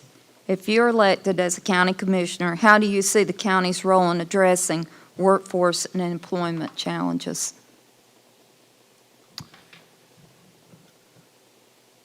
It took us a long time to get where we are. It may not take us but one day to get out of it. Of course, it will take longer than that. But a commitment that we're going to want them to come into our community instead of waiting for them to give us the crumbs, for the state to allocate this, or to say that the county commissioners aren't really doing anything to attract business. I want to share with you how very, very important it is that 7,000 people go out of our county every day to work. And what happens is they get their car worked on, and then they go out to eat after a while, and after about 6 months they need to find a place to live. We don't have housing. There are a lot of things that we don't have, but there is one thing that we do have that we're not utilizing. And that's the spirit and the determination and the salesmanship that we go out here and have companies want to come here, not beg them to come here. And we can do that together as a team. And I know through the leadership of our current county commissioners and those of us that may be fortunate enough to get on the county commission have the interest of the population at heart. One last thing, and I hope I got 10 seconds. Everybody griped about the fund balance that the county commissioners had. If we hadn't had a fund balance and Helene hit us, Rutherford County would be in dire straits, because it was their stewardship that had the foresight to say, we need to be sure we're protected if an emergency occurs. The other thing that gripes me the most about a budget and us attracting business is we think that people sit around and just raise taxes, raise taxes, raise taxes. No. The state has to get a piece of the pie. Thank you, Clark. I'm sorry, your time's run out. Okay. Next, we'll start with you, Mr. Morrow. And this, I'm going to lead into this. And we've touched on it. Some of you have. As Rutherford County grows, the goal is not control, but predictability. Clear, community-guided standards that help protect property rights by setting expectations and preventing surprises next door to us. Without this kind of guidance, decisions are often made, and have been, that are case by case, which can be less fair and less consistent and harder for property owners, businesses, and neighbors to plan around. This is the question. What steps would you support to provide clear, predictable expectations that help Rutherford County attract these businesses that each of you have talked about? How can we attract business investment and housing while protecting property owners and avoiding inconsistent case-by-case decisions? I think the only thing that really would come to my mind, for instance, is when we had the horsehead come to our community and the concern of what that would cause, and is that kind of along the lines of what you're getting at? Of something? Just so we have a clear understanding, we're thinking ahead of what we want, and so that, okay, an example would be one where there was a recent housing development in the lower end of the county. A developer out of South Carolina was going to come and develop an area, but the neighbors in that area did not want it. They were concerned about sewage runoff, and all of that went through, and some of our current commissioners might remember some of this. I think it was Enchantment Homes was looking at.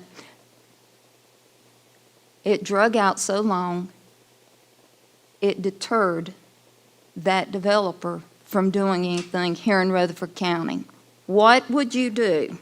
What, as far as trying to help, already have in place clear, predictable standards that can attract those to come? Right. Well, again, I'm not a businessman. I'm an attorney. That's clear. But what I would bring to the table is the problem we lack in Rutherford County as a whole. It is accountability. This is nothing new. Having a written policy dealing with land is common law. That's one of the oldest laws is dealing with land, right? So there's no excuse for not having a clear, defined policy when dealing with land. But what we have, which is what is very common in Rutherford County, is the good old friendly system. It's who you know who can pull strings for you. And so someone didn't want that development there, and that's why it didn't happen, is my guess with what I know. Because we don't have written policies at the courthouse. We don't have written policies that are being followed with the sheriff's office. And again, the commissioner has to call people out. I know I don't like that face, Sheriff. I know, I understand that. But I, as a defense attorney, I find these problems. We can't deny that. I'm an effective attorney. If you tell me you have 10 grams of meth and you charge my client with it, then why did the state crime lab say that they only have a point of a 1 gram? 10 grams is missing. I find those problems. I find them. So that, again, written policy is not being followed if we do have it. We have I don't want to say this wrong. We have elected officials that come in and say that certain things have been enacted without policy, without any guidance, without any proof of it. So I think that would be the solve to it, is to stop Rutherford County from always being able to get away with the good old boys club of how we operate and how we do things. And you have to be able to sit down and take an honest look at, if I'm able to beat 8 out of 10 child sex abuse case charges, and you get 2, then there are policy differences. There is a problem. There needs to be a hot wash. There is something we have to acknowledge and not shy away from it. It's not me saying law enforcement is wrong. It's saying that they could improve. That's what we have to do. Okay, and just a reminder, we're talking about trying to get businesses here. Yes. And all too, with this, and protecting people's properties rights. I do have a follow-up question. Okay. How would you balance that predictability with individual property rights as the county continues to grow? Well, I mean, when you say we're growing, and the numbers are at a very low rate. We've not been above 65 to 70,000 people in 40 years. Our population, when we say we're growing, what are we saying? What are we growing at? 2,000 people a year type of thing? It's not a significant number for us to expect that we're going to have a workforce that's going to come in all of a sudden and bring more than 500 employers or employees, which we just discussed. You guys don't want to tax small businesses under 500. So we got to have regulations. Okay, sorry. Thank you. Now, Mr. Harden. Yes, ma'am. We're facing the same thing you were talking about right now in Bills Creek. Developers trying to build 600 tiny homes. You think a tiny home, they're start at 750 square feet. I think the starting price is $150,000. You buy the home, but you don't own the land. Talked to the fire chief the other day. I said, what is your concern and why you do not want this? And he said, it's water. If something's on fire, we don't have the water. But part of the community up there is opposed to 600 tiny homes. I'm all for property rights And I know people don't want to change, but in order for us to grow, we're going to have to accept those things. Now, we don't have to accept them just willy-nilly. We need to have water. We need to make sure we have adequate fire protection, adequate police protection, EMS, and so forth. But for us to grow, we're going to have to do those things. But I'm a huge property rights guy. I don't want you coming to my house and telling me to mow my grass or do that. But I'll go this far.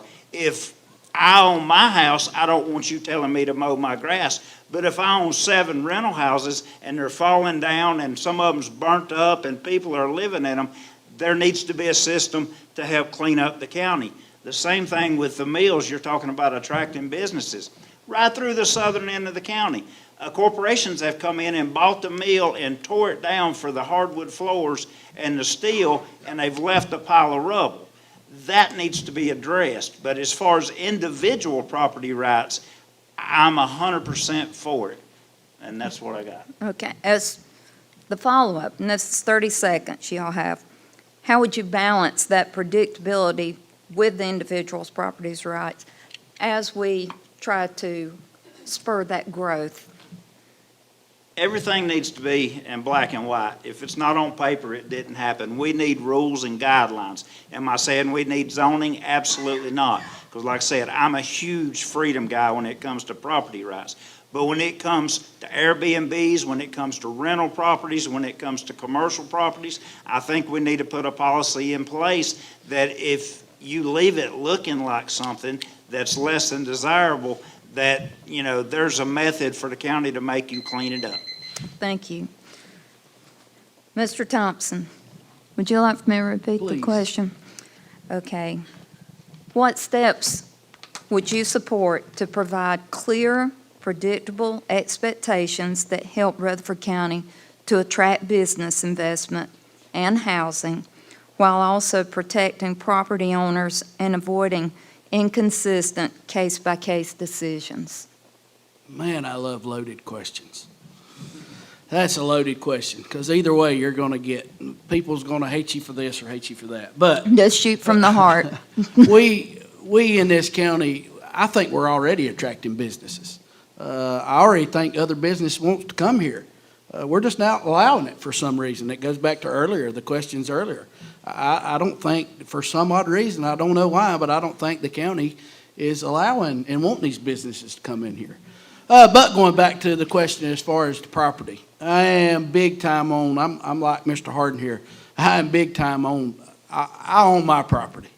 And I want to do what I want to do on my property. I'm not for zoning in any way, but I do think there is a limitation to when you get in some of these subdivisions and some of these rental properties and houses and all this, there does need to be a standard of making sure that you're doing the maintenance, keeping the grass cut, all this stuff. It's more or less like a place where you go that you have to pay the HOAs. I'm saying, you have to have a few rules there to keep it looking good. We could clean up some things around here. We got so many buildings that the county own that even our own county, what we're sitting here talking about, we own buildings that we need to do something with. Clean it up or either put it up for sale so these businesses can have a place to come already built, so get rid of some of that stuff. I'm sorry, you had 30 seconds. But in saying, it's all about, I think businesses do want to come here. We just got to allow them. And we just got to allow it to happen. Okay, the follow-up, and I'm sorry, I've got to ask this. What businesses are wanting to come here that we've not allowed? Well, I've, like you say, somebody said it earlier. We had BMW wanted to come here years ago. I mean, but now I don't know. I know that I had heard that. I'm not 100% sure, but I do know I had heard that Caterpillar wanted to come here. Not heard no more about that. They was wanting to come here and build their engines somewhere in Ellenboro. I hadn't heard no more about Caterpillar coming. So, what do you think is keeping these industries from coming here? And you'll have 30 seconds. I think it's us.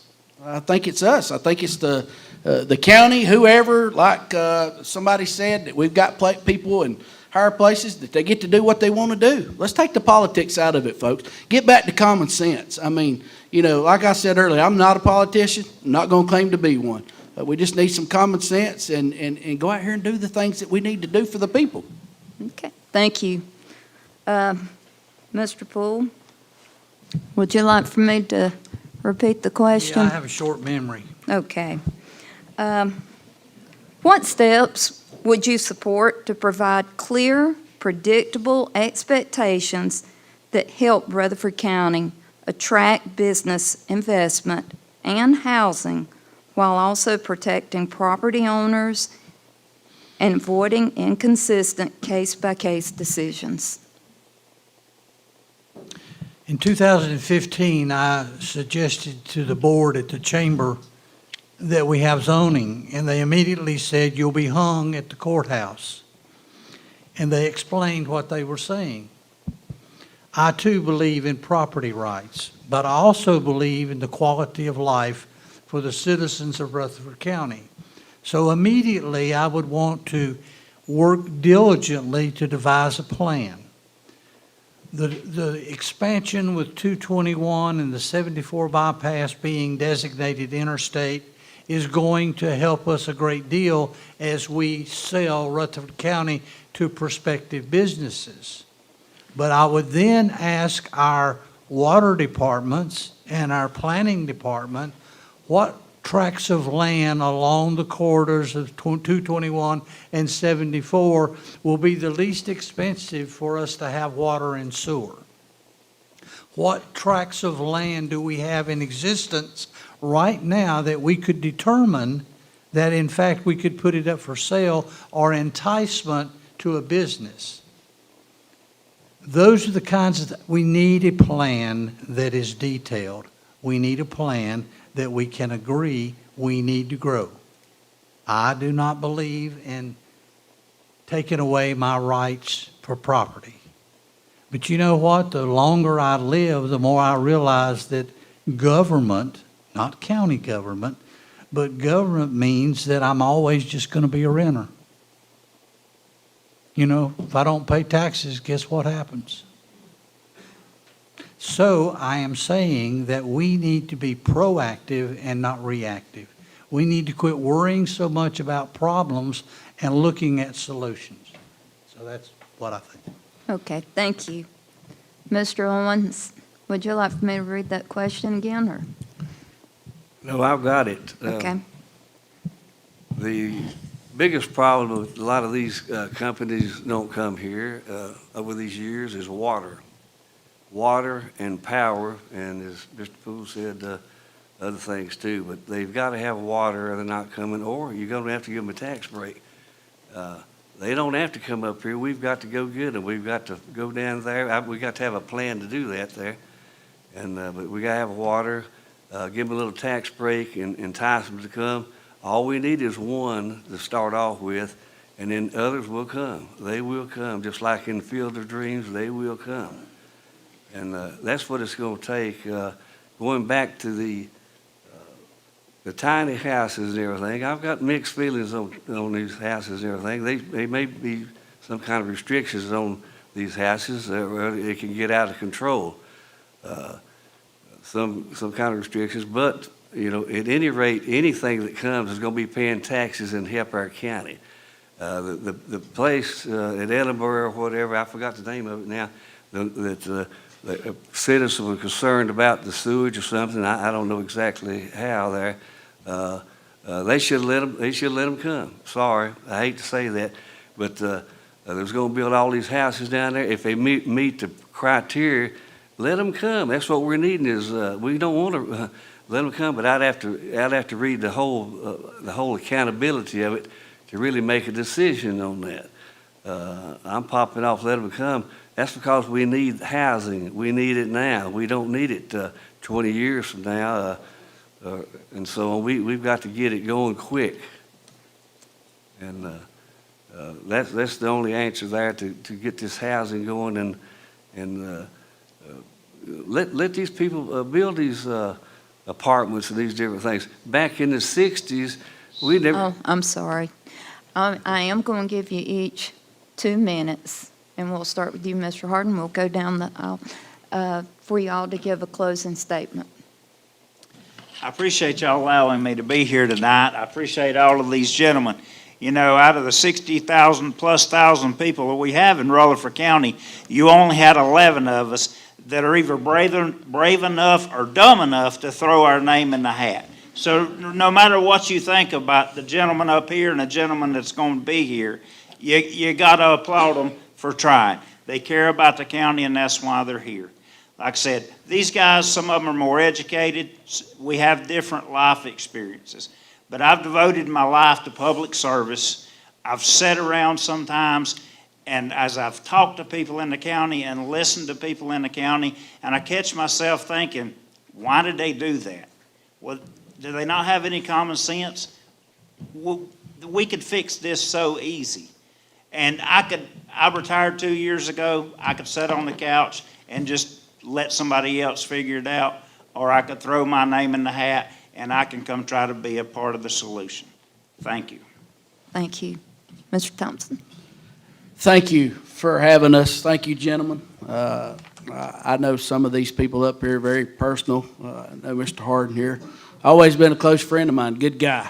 I'd vote for him in a minute. You know, I shouldn't say that. It might ruin me, right?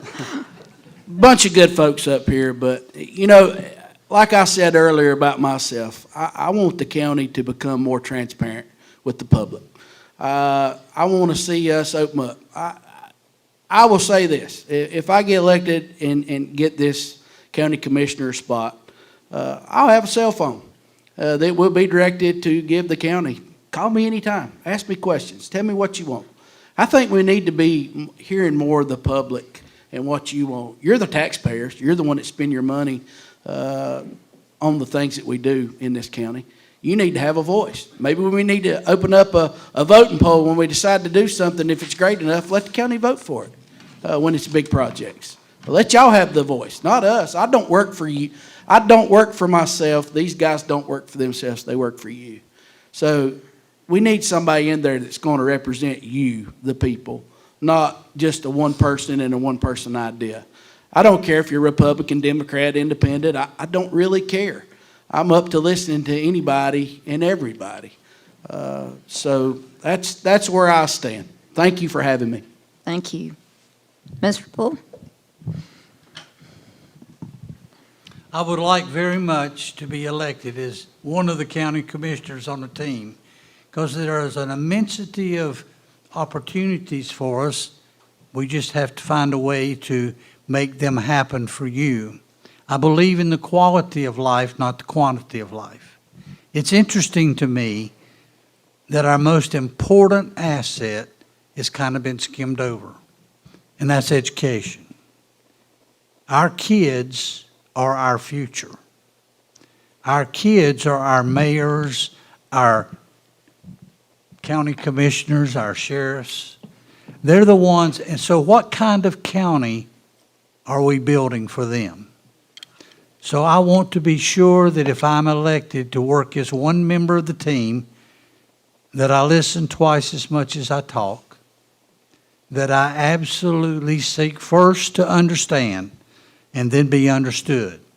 Do you know transit takes people every day to their doctor's appointment or to the hospital, and it doesn't cost us a penny? Do you know that the sheriff's department and the municipal police force goes out at 2 o'clock in the morning to investigate somebody breaking into the house? That's why so many people are saying they can burn out after 25 years. What about our volunteer firemen? So I want to be a county commissioner so we can start recognizing them and that we can understand this. Early childhood is the egg. Elementary school, the egg is hatched. High school, it begins to fly a little bit. See, the ICC is the launching pad. We have a $50 million nursing thing with 168 nurses getting ready to go in out there. And the goal is 300. That's your decisions. It's amazing. Thank you, Mr. Clark. Mr. Owens? Well, our population is decreasing over the last decade. Probably, I think it's 24%. That's a lot of people. They're moving out. Whether maybe there's not as many the birth rate is lower too, and it's decreasing.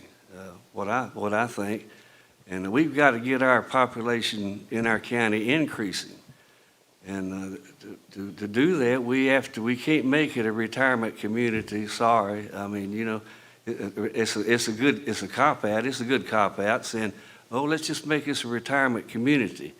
The youth of today have to have jobs, and they'll stay in this county.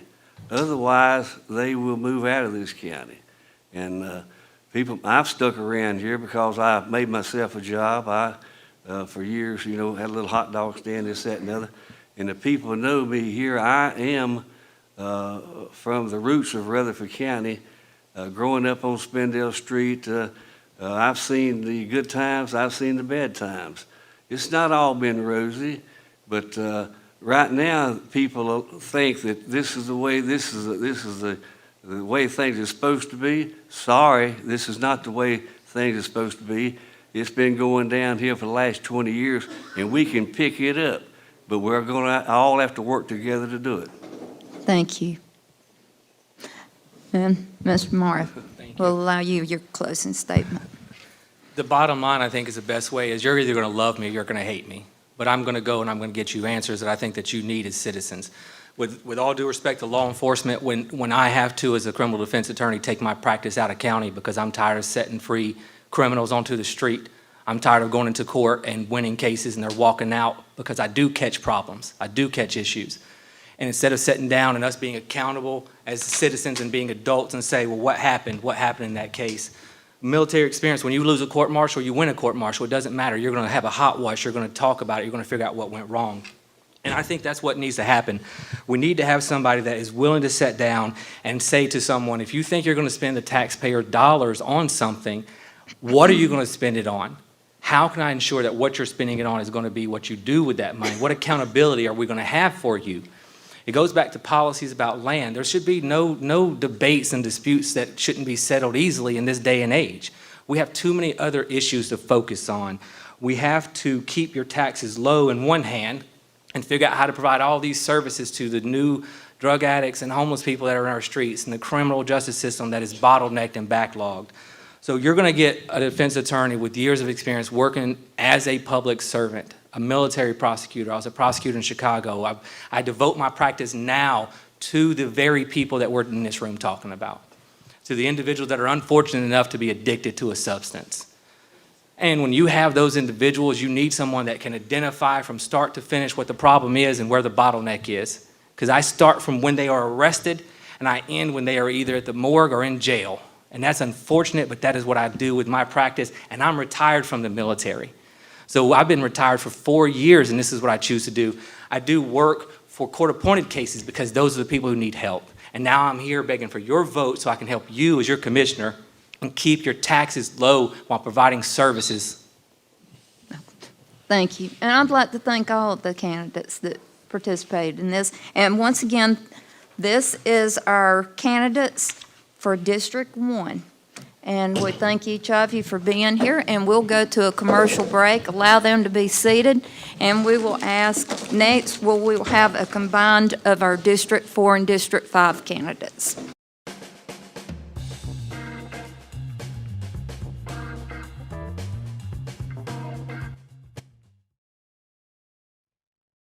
March 3rd, 2026, elect Jamie Dunn, Sheriff of Rutherford County, because this county deserves leadership that tells the truth. He knows that drug numbers, arrest, and real progress don't come from one man. They come from the hard-working deputies risking their lives every day. He's been one of them, and he has always stood with them. As sheriff, his priorities are simple: protect our families, support our deputies, and bring this county honest leadership we can trust. With 24 years of experience, he knows how to get things done. Vote Jamie Dunn, Sheriff. Paid for by the committee to elect Jamie Dunn, Sheriff. I want you to love your plumbing as much as I love mine. That's why I want you to call Olmsted Plumbing for all your plumbing needs. It's fall of the year, and Olmsted Plumbing is excited about prepping for the fall season. Changing weather always triggers broken water lines and stopped up drains. It's also time to winterize your home, service your well pump system, clean your gutters, downspouts, and storm drains. For an ounce of prevention or a pound of cure, call Homestead Plumbing for all your plumbing needs. 828-245-7302. Offices at 470 Washington Street in Forest City and now at 1204 South Post Road in Shelby. At Raymond James, we believe in the power of freedom. The freedom to invest in your future, to make choices that align with your goals, and to pursue success with confidence. Experience the freedom to invest, the freedom to make choices, and the freedom to pursue your success with our dedicated team. Contact us today. Raymond James, life well planned.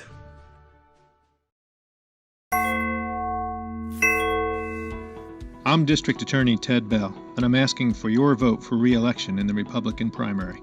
One of the areas we particularly focus on is child sexual predators, and we have sent these monsters to prison for the longest sentences in the history of our district. Sentences of up to 175 years in prison.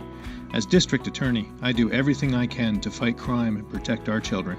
Please vote for me, Ted Bell, for re-election as District Attorney in the Republican primary on March 3rd. Thank you. Paid for by the committee to elect Ted Bell. Hi, I'm Steve H. Owens, your elected clerk of Superior Court. I was elected in 2014. I've been in the judicial systems since 1998. At the very beginning, I promised to run this clerk's office as a business, and I've done so. My record proves it. When we first took over, we had an average audit score of 72%. Now we're among the highest in the state. With that being said, I would like to thank my office staff, my clerks, for their hard work. Now I'd like to ask you for your support, prayers, and votes this March 3rd primary. Paid for by the committee to elect Steve H. Owens, Clerk of Superior Court. Ben's Smokehouse announces grand opening Saturday, February 14th, 11 to 5, Spindale Street in Spindale, only on Saturdays for now. Low, slow smoked and seasoned meats, barbecue sandwiches, plates and big platters featuring pulled pork, turkey breast, ribs and brisket, sides featuring mac and cheese, baked beans, delicious collard greens, sweet potato cornbread muffins, and banana pudding. Catering available for all events large and small. 429 Spindale Street. Check Facebook often for Ben's Smokehouse, where the smoke is in the meat and the soul is in the sides. A 5-star rated flooring store. BPS Southeast Flooring is in Rutherford. Look through a 5,000 square foot super showroom. It's the largest showroom in the county with hundreds of color options, styles, and products. From top quality waterproof vinyl flooring to waterproof hardwood flooring. All your flooring needs, from value-based products to performance styles. Highway 108 in the old Liberty Press building. BPS Southeast Flooring has something for everyone.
welcome back. And joining me now are our candidates for County Commissioner Districts 4 and 5.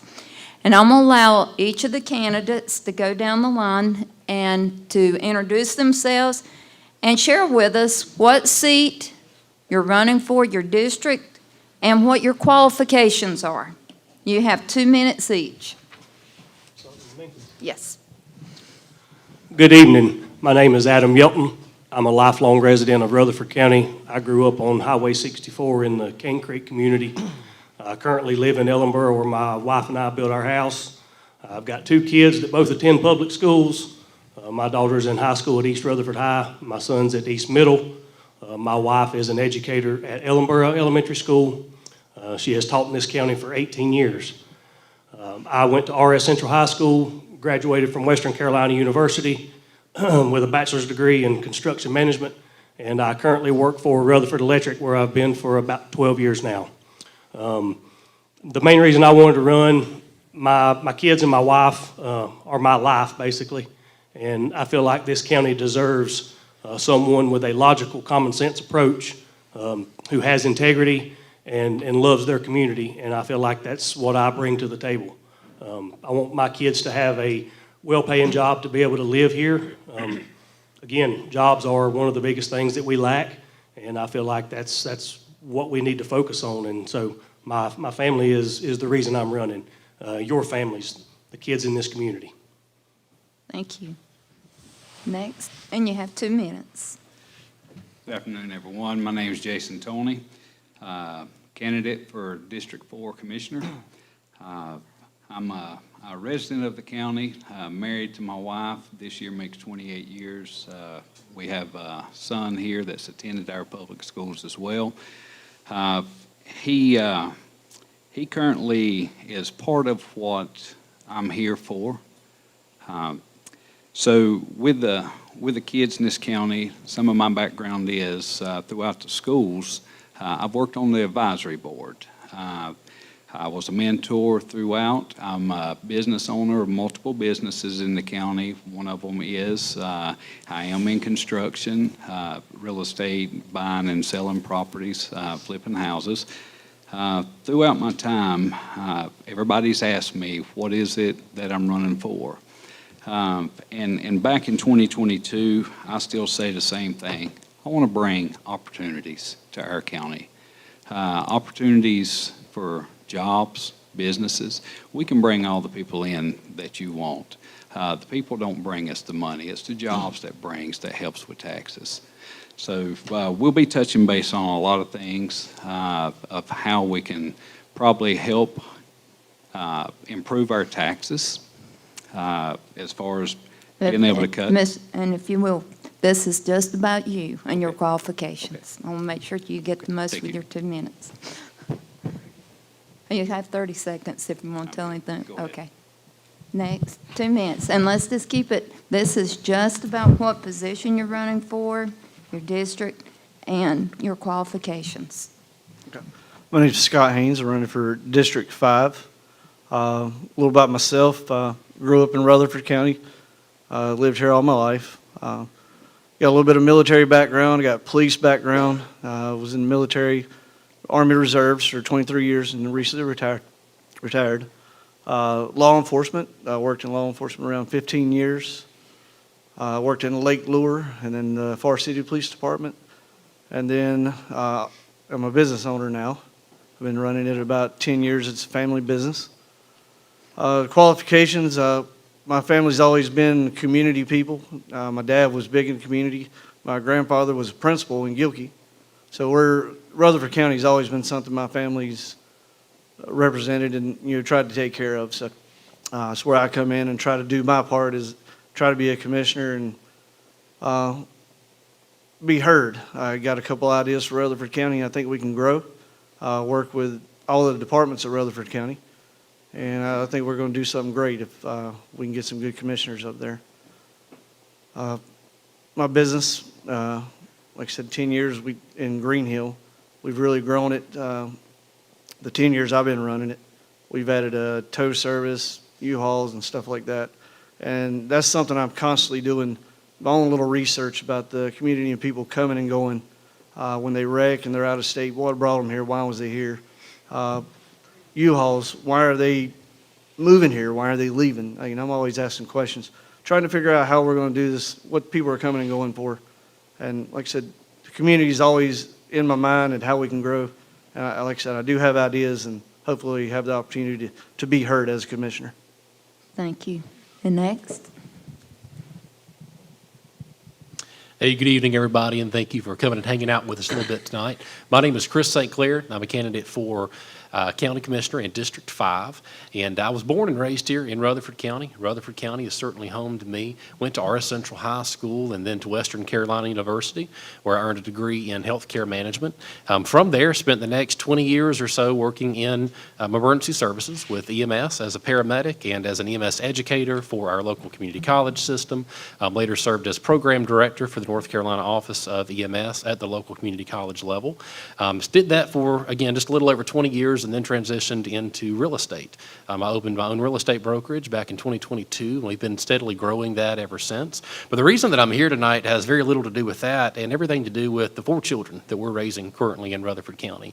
And I want Rutherford County to be the absolute best place that it can be for not only me and my wife, but my children and my children's children and your children's children. And that's the reason why I'm here tonight.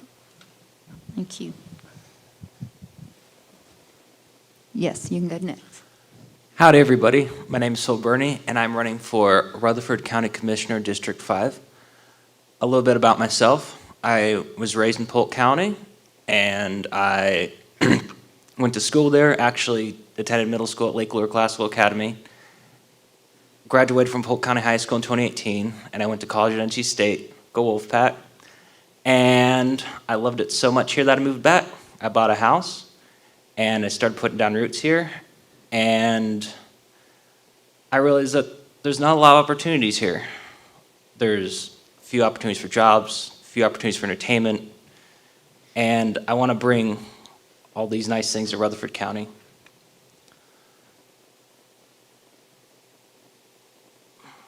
I believe that I can, excuse me.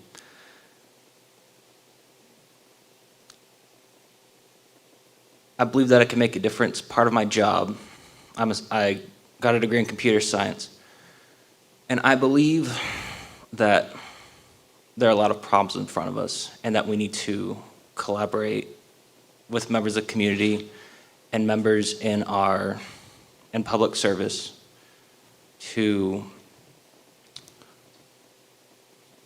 create and bring new opportunities here for business and jobs. Thank you. Next. Good evening, ladies and gentlemen. Thanks for coming out and joining us. It's going to be a late evening. I don't know that we're going to make it to to eat this evening, like you said. It's all right. No worries. So listen, my name's Lazarus Margolin. I go by Laz, L-A-Z, bright pink signs all over Rutherford County. Can't miss them.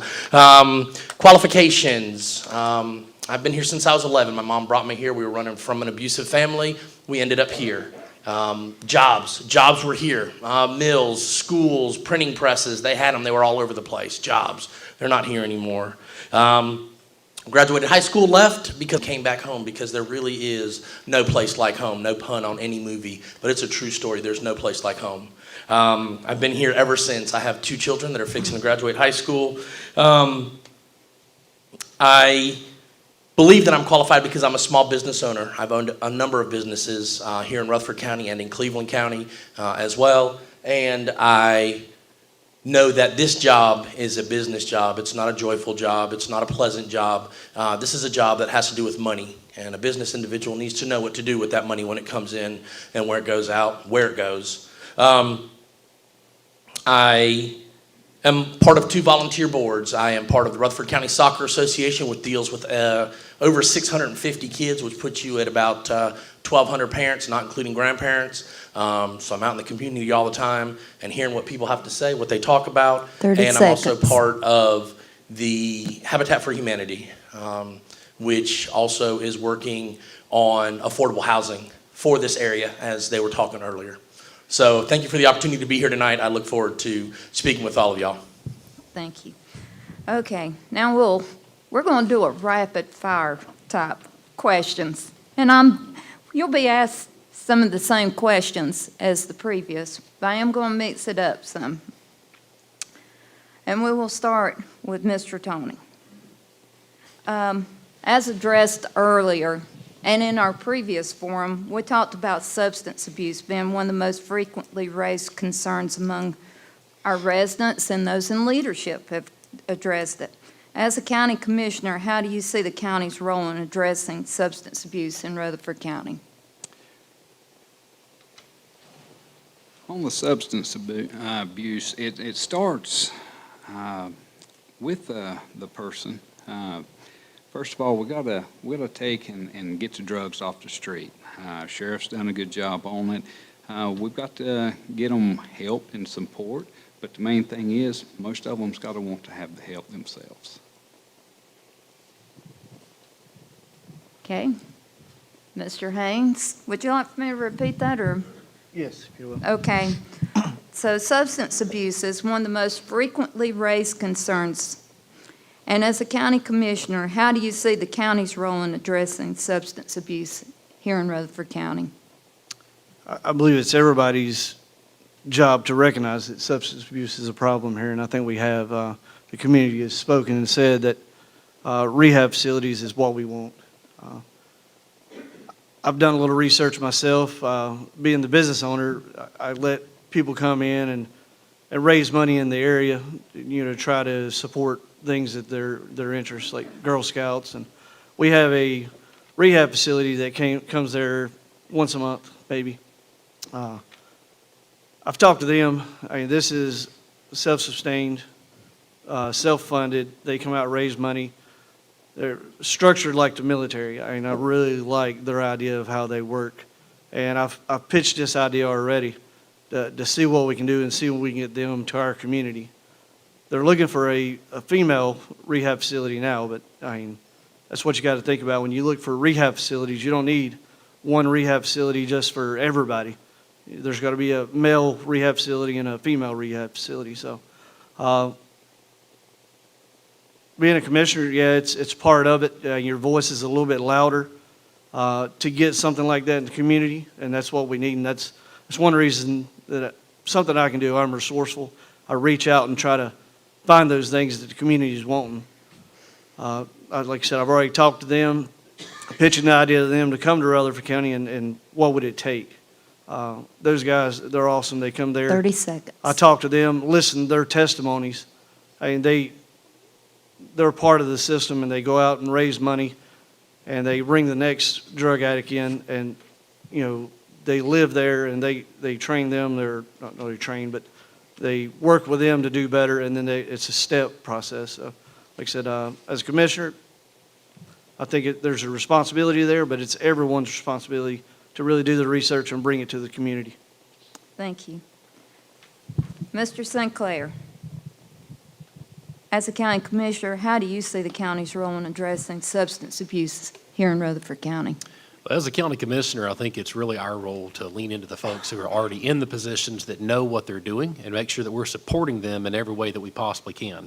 Whether that being financial or other types of support, we really need to focus on the folks that are already in these positions, because we have a robust network of folks already tackling this problem on many different fronts. Now, do they need extra resources? Do we need a facility? Yes, we absolutely do. And that would be a priority and something that I think could make a very meaningful difference within our community. But at the end of the day, it's our job to really listen to the folks who know what they're talking about, who have experience in this department, and make sure that we're leaning on their understanding to see what exact resources are needed. Thank you. Mr. Burney. Thank you. So I truly believe that the biggest asset of this county is its people. There are a lot of great people that live in the county. And there are already people here, like the gentleman to my left said, that want to help these people. It is not wrong to want to see someone down their luck, and instead of beating them down, to instead extend a hand and lift them up and give them a second chance. And that's what we need to do. Instead of standing in the way of these people that are actively trying to bring drug rehab facilities to the county and get these people the help that they need to be productive, outstanding citizens, we need to help them. We need to provide them the resources that they need. We need to provide them with the land and the zoning and the approval that they need. And we need to do it quickly. Thank you. Thank you. Mr. Margolin, would you like for me to repeat that, or? Please. Okay, if you're elected as county commissioner, how would you take the lead in addressing substance abuse here in Rutherford County? So I'm going to echo what's been said already a number of times tonight. Rutherford County Sheriff and deputies and the interdiction team has done a wonderful job at getting drugs off the streets. It's a great thing that they have done. Nobody can turn a blind eye to that. What I will say is not only does it take the sheriff's office, but it also takes the community. There are two individuals that I know of, and I can tell you their name right now. They tried to open up a rehab facility in Rutherford County somewhere, and they were turned down for whatever the reason was, whether it was little itty-bitty issues or whether it was big issues. If you can't have the community behind you to open up a rehab facility, you can't have a rehab facility.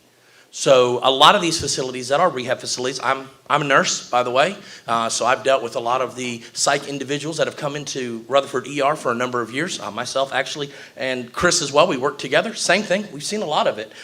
He's seen more of it on the back of an ambulance, but if you don't have the community behind you that's going to allow you to build that facility or put that facility to use, it does no good. They can have all the money in the world, but if you're getting beat down left and right by individuals, whether it's your next door neighbor, whether it's the individual that owns the land that's next to you, again, that you've got to have the community that wants to help these individuals that need help. Thank you. Thank you. Mr. Yelton. So, like everyone has said, I do believe that the county could benefit from a substance abuse or a detox facility. I think that's on the forefront, something that needs to be discussed. Like Laz said, the sheriff's office, the county commissioners have to provide support through the county EMS response times for these overdoses. Statistics from 2024, Rutherford County ranked 97th in the state for drug overdoses. That's not drug overdose deaths, but that's just in overdoses. We ranked 92nd per 100,000 out of the state. So there's only a handful of counties that were worse than us. So it's inevitable that we've got to face that problem. Drug abuse starts a lot of times at a young age, adolescence. They are around the wrong crowds. So we need to provide things for our youth to be involved in. We don't need to have them lingering around and jobless and with nothing to do. So I think there's a lot of things that contribute. Obviously, we're a very rural county with not a ton of things to do, so I think we've got to make job opportunities and activities for our youth something very real, and we need to look into that. Thank you. Mr. Haynes, it has been mentioned how we need a detox facility or a rehab center. And Mr. Margolin actually brought up the fact of how one was going to happen, but run into issues. So I mentioned this prior, and I'm going to address you guys. So as our county grows, and the goal is to have predictability, where we have clear community-guided standards that help protect those property owners, and setting expectations that prevent any rehab or detox where it was going to be next door to someone and they didn't like it. Let's don't have those surprises anymore. What are some things that you could be put in place where it's protecting property owners, also businesses, and helps us to have clear plans to where we can attract? Into the county, we lack a lot of the infrastructure that's needed. Into the county, we lack a lot of the infrastructure that's needed to implement some of these changes and to build some of these things that we're talking about. But if we come within the municipalities, then we have a lot of rules and regulations and zoning ordinances that would prevent us from being able to do what we want to do.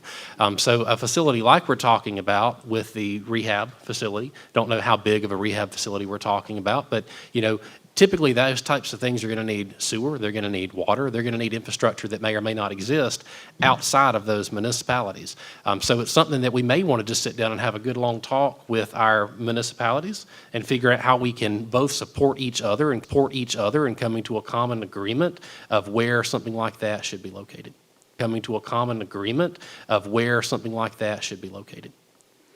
Just a 30-second follow-up. How do we get those things in place as far as the water or that infrastructure? So it's a good question, and I mean, a lot of that boils down to money, and there's a lot of, I assume that there's state, grant programs and other state allocations that we could tap into. But, to be completely honest with you, I don't know that expanding out into our rural communities is where we need to put a whole lot of our focus. We have a lot of infrastructure already in the county that, in my opinion, is underutilized. We have a lot of vacant buildings. We have vacant land. We have a lot of, underutilized properties that could be revitalized and brought back to life and used for some other purposes. Thank you. Okay. Mr. Burney. Same question, if you'd like me to. Could you repeat the question, please? Yes. So we've addressed some of the different things tonight that have been shot down. A housing development, a drug rehab or detox center, businesses before that come. How does Rutherford County grow while setting these goals, but not having control, but having some predictability where we can entice these things to be here while having some clear community guided standards that help protect property owners, their rights, but also setting expectations so nobody has those surprises next door, but where we can have something that where we're attracting. And something I haven't mentioned is that is one of the things that is in place in the counties surrounding us that have been brought up. Cleveland County has these predictabilities in place. Spartanburg County to the south of us has these things in place. So how can Rutherford County address that as a commissioner? So I know zoning has gotten a lot of hate on this stage tonight, and I will say zoning can be bad, but I also believe that we need some sort of zoning reform. You've discussed at length, we've all discussed at length how property owners. If somebody comes in and does a rehab facility, then you need to open up an alcohol store. I'm kidding. You need to open up something that you can employ them with, something that you can draw from what they have. Keep them safe, keep them harbored from what it is that they just went through. That's what you need. Again, it's a community thing. It's not an individual thing. It's a community thing. So if somebody next to you opens up a pig farm, you need to open up a slaughterhouse. You gotta use what you got. Life gives you lemons, use lemonade. Make lemonade. That's what it's about. So no zoning at all. And no, it's not okay. And I think for us to try to do some type of restrictions or something like that, I'm not a lawyer. We have one that's running for a county commissioner. See, he would be able to probably say whether or not we'd be opening up Rutherford County for huge lawsuits if we told people what they could and couldn't do with their property. Okay, Mr. Yelton. Well, that's obviously a multifaceted question, and there's a ton of things that would play a part in whether it be commercial, detox, residential, so on. I work in the better part of 10 counties with my career, all of our surrounding counties with my current position. And I see it, especially in Lincoln, Gaston, the economic development, the subdivisions that these guys are bringing in.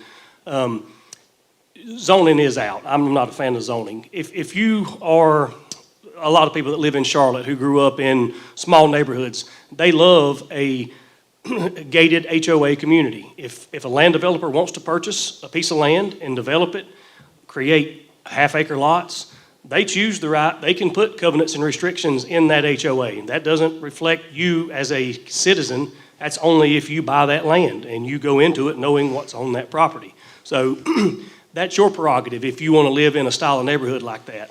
I live in a very rural part of the county. I live on Hollis Road. Do I want my neighbor telling me what to do? Absolutely not.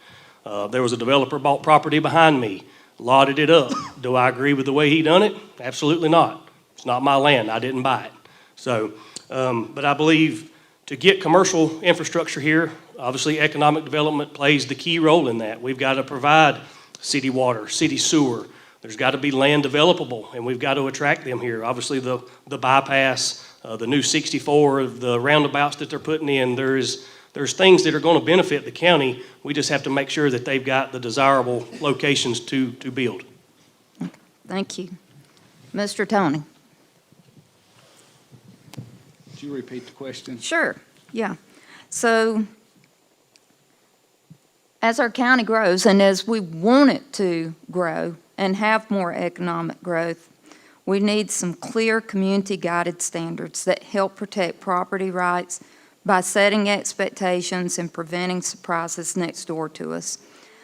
Without this kind of guidance, decisions are often made case by case. Sometimes it can seem less fair than others, and it makes it harder for businesses and property owners sometimes to plan around. As a county commissioner, what steps would you support to provide those clear, predictable expectations that help Rutherford County to attract business investment, housing, but also avoiding infringing on property owners, their rights, or diminishing their value? Well, right now we're looking at, we do not have a zoning in this county. So to attract new businesses, we've got to give them something that they want. So first of all, we've got to look through what does our land have to offer. To get these buildings built, they're called shell buildings. We've got properties out here that's owned by our county. We could go out and put in shell buildings, but we've also got to look at some key factors that it takes for this to happen. We've got to make sure we've got the emergency infrastructure that goes along with it. We've got to make sure we've got water, we've got sewer. This would be one key to bringing in businesses. Out in the rural communities, the no zoning thing, you're not going to get anybody. I've got somebody sitting in this room right now that I know of that has spent probably somewhere around the average about $50,000 just to put in a driveway, all because it went from being a residential investment that he done that now got commercialized. And that was a decision that was made by our planning and zoning department. Our planning and zoning department out in our rural communities, of course, nobody wants to hear big bombs blowing up in the back to get our gravel and stuff. But as a commissioner, we're going to have to work with our planning and zoning department, loosen up on some of our things, and help drive in business. We've got to take on these businesses, offer them what they need, make sure that it's going to benefit us so that it can help lower our taxes. The businesses will be the key driver to getting the taxes down. Thank you. Now, I'm going to allow everyone to get up, stretch your legs a little bit. We're going to go to a short commercial break, and then we'll go to our next round. Anyone in the audience that needs to get up, stretch their legs, or go to the restroom, feel free to do that.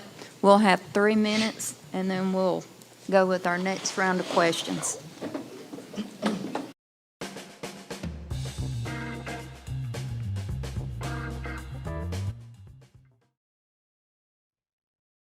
March 3rd, 2026. Elect Jamie Dunn, Sheriff of Rutherford County, because this county deserves leadership that tells the truth. He knows that.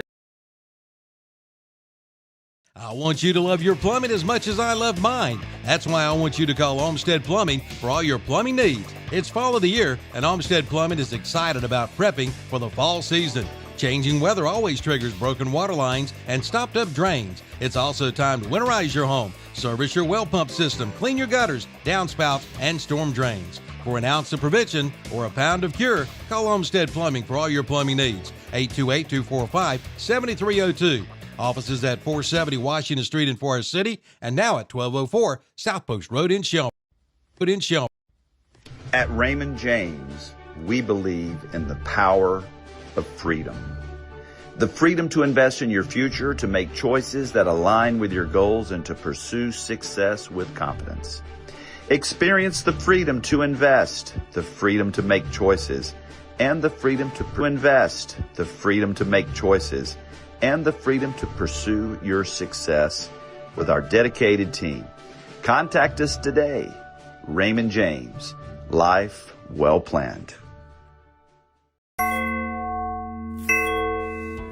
I'm District Attorney Ted Bell, and I'm asking for your vote for re-election in the Republican primary. One of the areas we particularly focus on is child sexual predators, and we have sent these monsters to prison for the longest sentences in the history of our district. Sentences of up to 175 years in prison. As District Attorney, I do everything I can to fight crime and protect our children. Please vote for me, Ted Bell, for re-election as District Attorney in the Republican primary on March 3rd. Thank you. Paid for by the committee to elect Ted Bell. Ben's Smokehouse announces grand opening Saturday, February 14th, 11 to 5, Spindale Street in Spindale, only on Saturdays 4 now. Low, slow smoked and seasoned meats, barbecue sandwiches, plates and big platters featuring pulled pork, turkey breast, ribs and brisket, sweet potato cornbread muffins, and banana pudding. Catering available for all events large and small. 429 Spindale Street. Check Facebook often for Ben's Smokehouse, where the smoke is in the meat and the soul is in the sides. Hi, I'm Steve H. Owens, your elected clerk of Superior Court. I was elected in 2014. I've been in the judicial systems since 1998. At the very beginning, I promised to run this clerk's office as a business, and I've done so. My record proves it. When we first took over, we had an average audit score of 72%. Now we're among the highest in the state. With that being said, I would like to thank my office staff, my clerks, for their hard work. Now I'd like to ask you for your support, prayers, and votes this March 3rd primary. Paid for by the committee to elect Steve H. Owens, Clerk of Superior Court. A 5-star rated flooring store. BPS Southeast Flooring is in Rutherford. Look through a 5,000 square foot super showroom. It's the largest showroom in the county with hundreds of color options, styles, and products. From top quality waterproof vinyl flooring to waterproof hardwood flooring. All your flooring needs, from value-based products to performance styles. Highway 108 in the old Liberty Press building. BPS Southeast Flooring has something for everyone. March 3rd, 2026. Elect Jamie Dunn, Sheriff of Rutherford County, because this county deserves leadership that tells the truth. He knows that drug numbers, arrest, and real progress don't come from one man. They come from the hard-working deputies risking their lives every day. He's been one of them, and he has always stood with them. As sheriff, his priorities are simple: protect our families, support our deputies, and bring this county honest leadership we can trust. With 24 years of experience, he knows how to get things done. Vote Jamie Dunn, Sheriff. Paid for by the committee to elect Jamie Dunn, Sheriff.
Okay.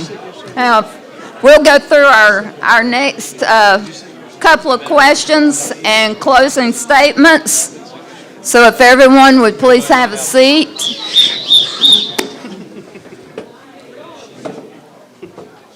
Okay. We're going to start on this next couple of questions. And we'll actually be starting with Mr. St. Clair. If you could bring one project to the county, what would it be and how would you fund it? If I could bring one project to the county, it would probably be a drug rehabilitation center. And the main reason for that is that the drugs don't just affect the drug user in our county. It affects every walk of life. It affects our children. It affects our school system. It affects our employment or lack thereof rates. Getting a handle on our drug and overdose problem in the county is one of my #1 priorities. And that's not to distract from the amazing job that our emergency services and our healthcare workers and our mental health workers and just everybody else that has been working as a team night and day in the shadows for, who knows how long at this point.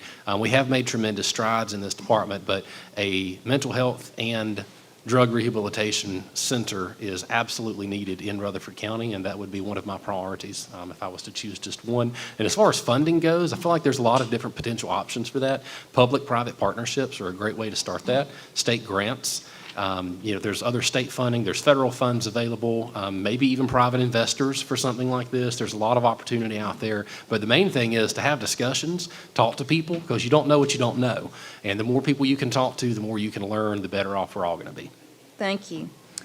Mr. Burney, if you could have one project that you would like to bring to this county, what would it be and how would you fund it?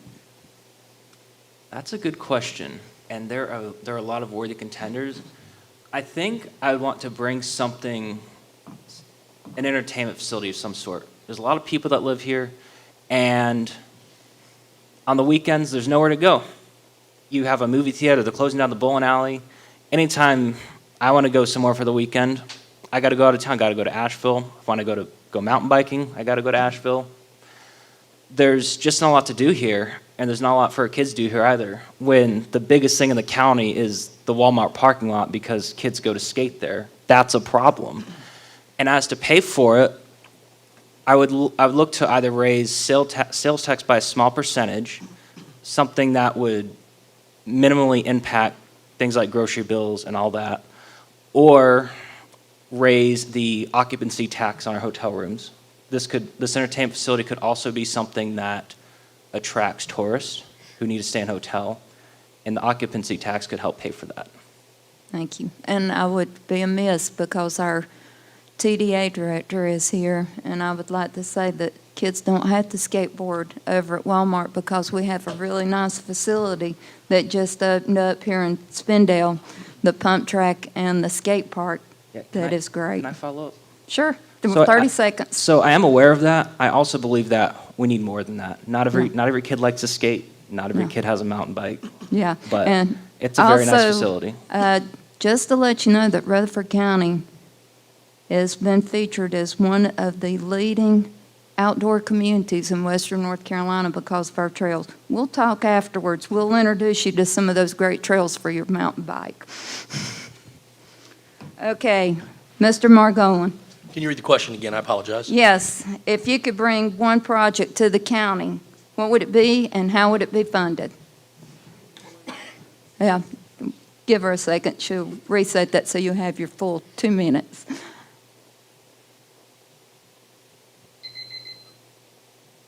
Okay. Right. Perfect. So it's not one. It's multiple, and it would have to be our infrastructure. The reason that we don't have businesses in town that nobody wants to talk about, or the reason that we don't have businesses or these big complexes like they were the other county commissioners that are running were talking about earlier, is because we can't flush toilets. Can't flush toilets, you can't have a building.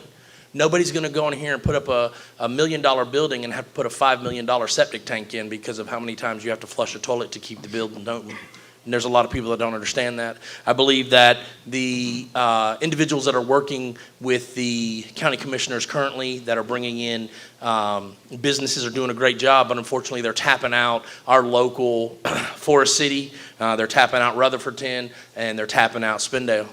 So that money would come, because we are a Tier 1 community, that money would come from grants. As a Tier 1, I would work on that, work off that note. Because there are a lot of grants out there for Tier 1 for infrastructure, for bringing businesses into town, for bringing other entities to Rutherford County. With that, and I say that that would be what I'd bring in, because with that in return, we'd have jobs. We would have these big businesses, these big openings, these shells, as they say, for these companies to come in, and that is what we need. So what I would do the infrastructure. The infrastructure would be flushing our toilets, which would end up being water sewer treatment plants. And that would probably end up helping our local Rutherford, Forest City, Spindale, because they are pretty well centrally located for where a lot of these facilities are wanting to be. And of course, people forget about what we have out in Cliffside. We have an entire facility out in Cliffside that is not being used to its capacity. It's old and it's breaking down, but it's out there. We as taxpayers are currently paying to about keep it up now as it is, in case you didn't know. So that would be my project, and that's how I would be able to pay for it. Thank you. Mr. Yelton, what would be your one project you'd like to bring to the county, and how would it be funded? Well, I'll stem off of what Laz said. I'm, again, back to the economic development, the expansion of our city sewer and water. If we're going to bring companies here, we're going to bring residents here, we've got to give them an opportunity to develop our lands and to build here, and we just don't have that capabilities right now because our stuff doesn't stretch outside of municipalities very far. Obviously, expansion of sewer and water, it brings developers, both residential and commercial. What does that do? That brings families back here, or it keeps families in the county that are here. My first job, I had to move. I didn't move, I lived here, but I commuted almost 70 miles each way to work just because I couldn't find a job directly out of college that would suffice for my family needs. And I don't want my kids to have to do that. And I think by bringing these, implementing these, we can have that here. We ask how we're going to fund it. Obviously, there's grants. You can work with the USDA. You can work with the DEQ. There's other entities out there that can provide some financial stability to help bring these here. Rutherford County also has a pretty healthy unassigned fund balance. I think if we're going to have people come here, we need to show that we want them here. And I think that we're going to have to dig in our own pockets a little bit and provide some of those things. Thank you. Mr. Tony, what would be your one project, and how would it be funded? My one project would be still falling back as I first said. It would be implementing some shell buildings on some properties, and how I would approach it so that it's actually not coming out of taxpayers' dollars. We've got a lot of vacant land. We've got land that we've bought from anywhere from 2007 all the way to 2018 that is still sitting vacant, not bringing us in any tax dollars. A lot of this land already has access to sewer and water. We could take some of these properties that are not already equipped with this, sell it off, take that money, invest it in and even though our county we're not investors, but we could use that money over into it, get these shell buildings, offer these companies to come in. At this point, we're not having to scrounge and wait on investors or trying to reach out and get grants or anything like that. But that once we start doing that, bring in these businesses, you start getting the money, then we can start growing. He's talking about the fund balance. Listen, we don't need to really go to dipping into the fund balance. If we don't have replenishments to go back in it, if another natural disaster happens and you're not sitting on that money, we could be just like some of these other counties. They were throughout right now, Rutherford County, our guys that are in office right now, they have actually built us up a real good fund balance.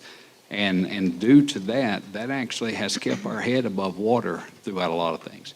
We just need to prioritize the funding, but make sure we attract these businesses, offer them something to come here. Thank you. Mr. Haynes, what would be your one project, and how would it be funded? Again, I got many ideas for the county. I'm always thinking about what I could bring here, or what we could reach out and find. I mean, many ideas, but I'm listening to the county and what everybody needs, and they're all saying rehab facility. That's why I've already done my research. I've got it in my pocket. I've talked to these people. They're self-funded. They're already established. We just got to get those rehab facilities to look in Rutherford County and say, hey, we want to bring it there and service that community also. I mean, many ideas I have, some of them cost money, but I mean, the best thing for the community, if it's going to be free and already established and we need it, we want it, I mean, that's what we need to go after. Something established and self-funded, it's not going to cost us $1. I'm one that if I'm going to spend $1, I'm going to spend it to make money. I'm not just going to spend it because it's there to spend. I'm a money manager, and I want the most out of my dollar, and I want the most out of Rutherford County taxpayers' money. So I mean, that's where I'm going. Find a rehab facility and bring it here that's already established and knows what's going on and can implement things that'll go forward. Thank you.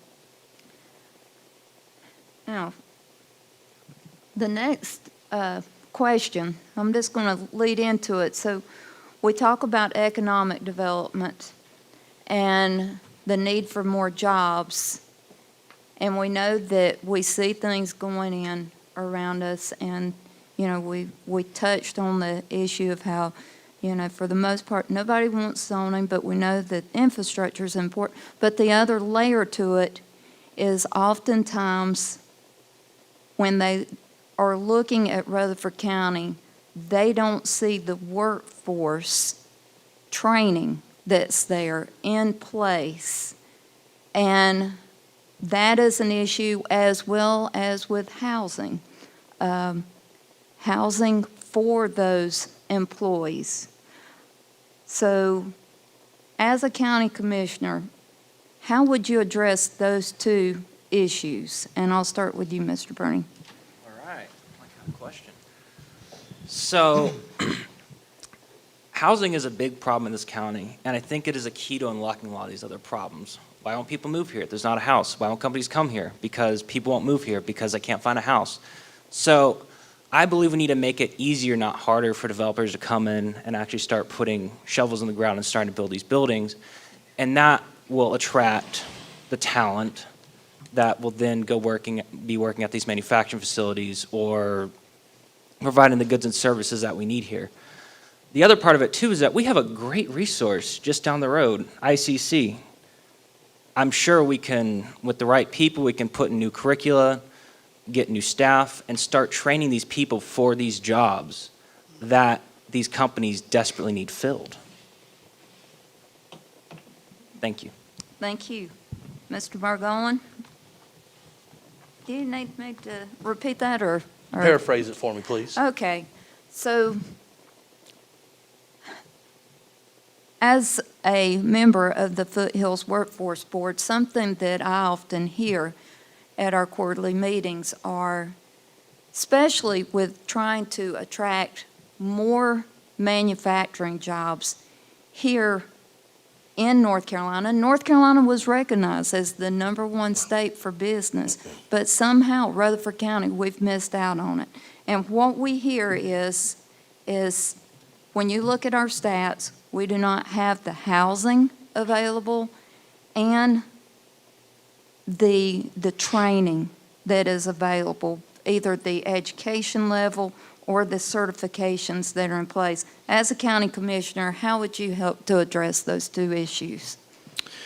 All right, here we go. So housing, like I told you before, I am on the Habitat for Humanity. So we are doing not only affordable housing, but we are also doing, we're doing a new thing now where we're also doing fair market value houses. So that is one entity that is playing its part to bring houses. You can't build 100 houses in a month or a week, so it takes time.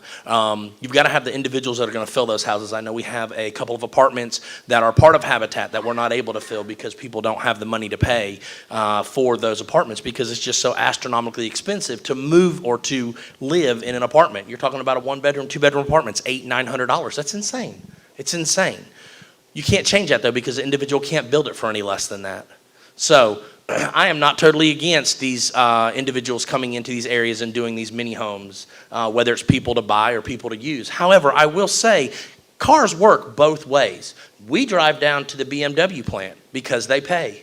We drive down to the Michelin plant because they pay. Those same people will drive here if we're going to pay. There's no difference. It's a money issue. Why would you drive to Rutherford County to make $25 an hour when you can drive to Spartanburg or Greenville and make $35 an hour? So that's the issue. As far as training goes, or getting these people ready, I have spoken with Dr. Margaret, who is the president of the college, and she is all about bringing education and training to individuals. All she needs is a lead, and she will dig her heels in and get it done.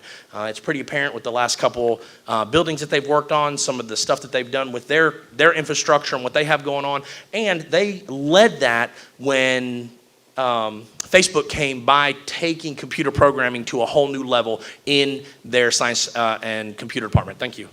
Thank you. Mr. Hilton, how would you address that as a county commissioner, to where we have the workforce in place, where we have, and especially because our workforce, when you look at it as a whole statewide, the workforce is aging.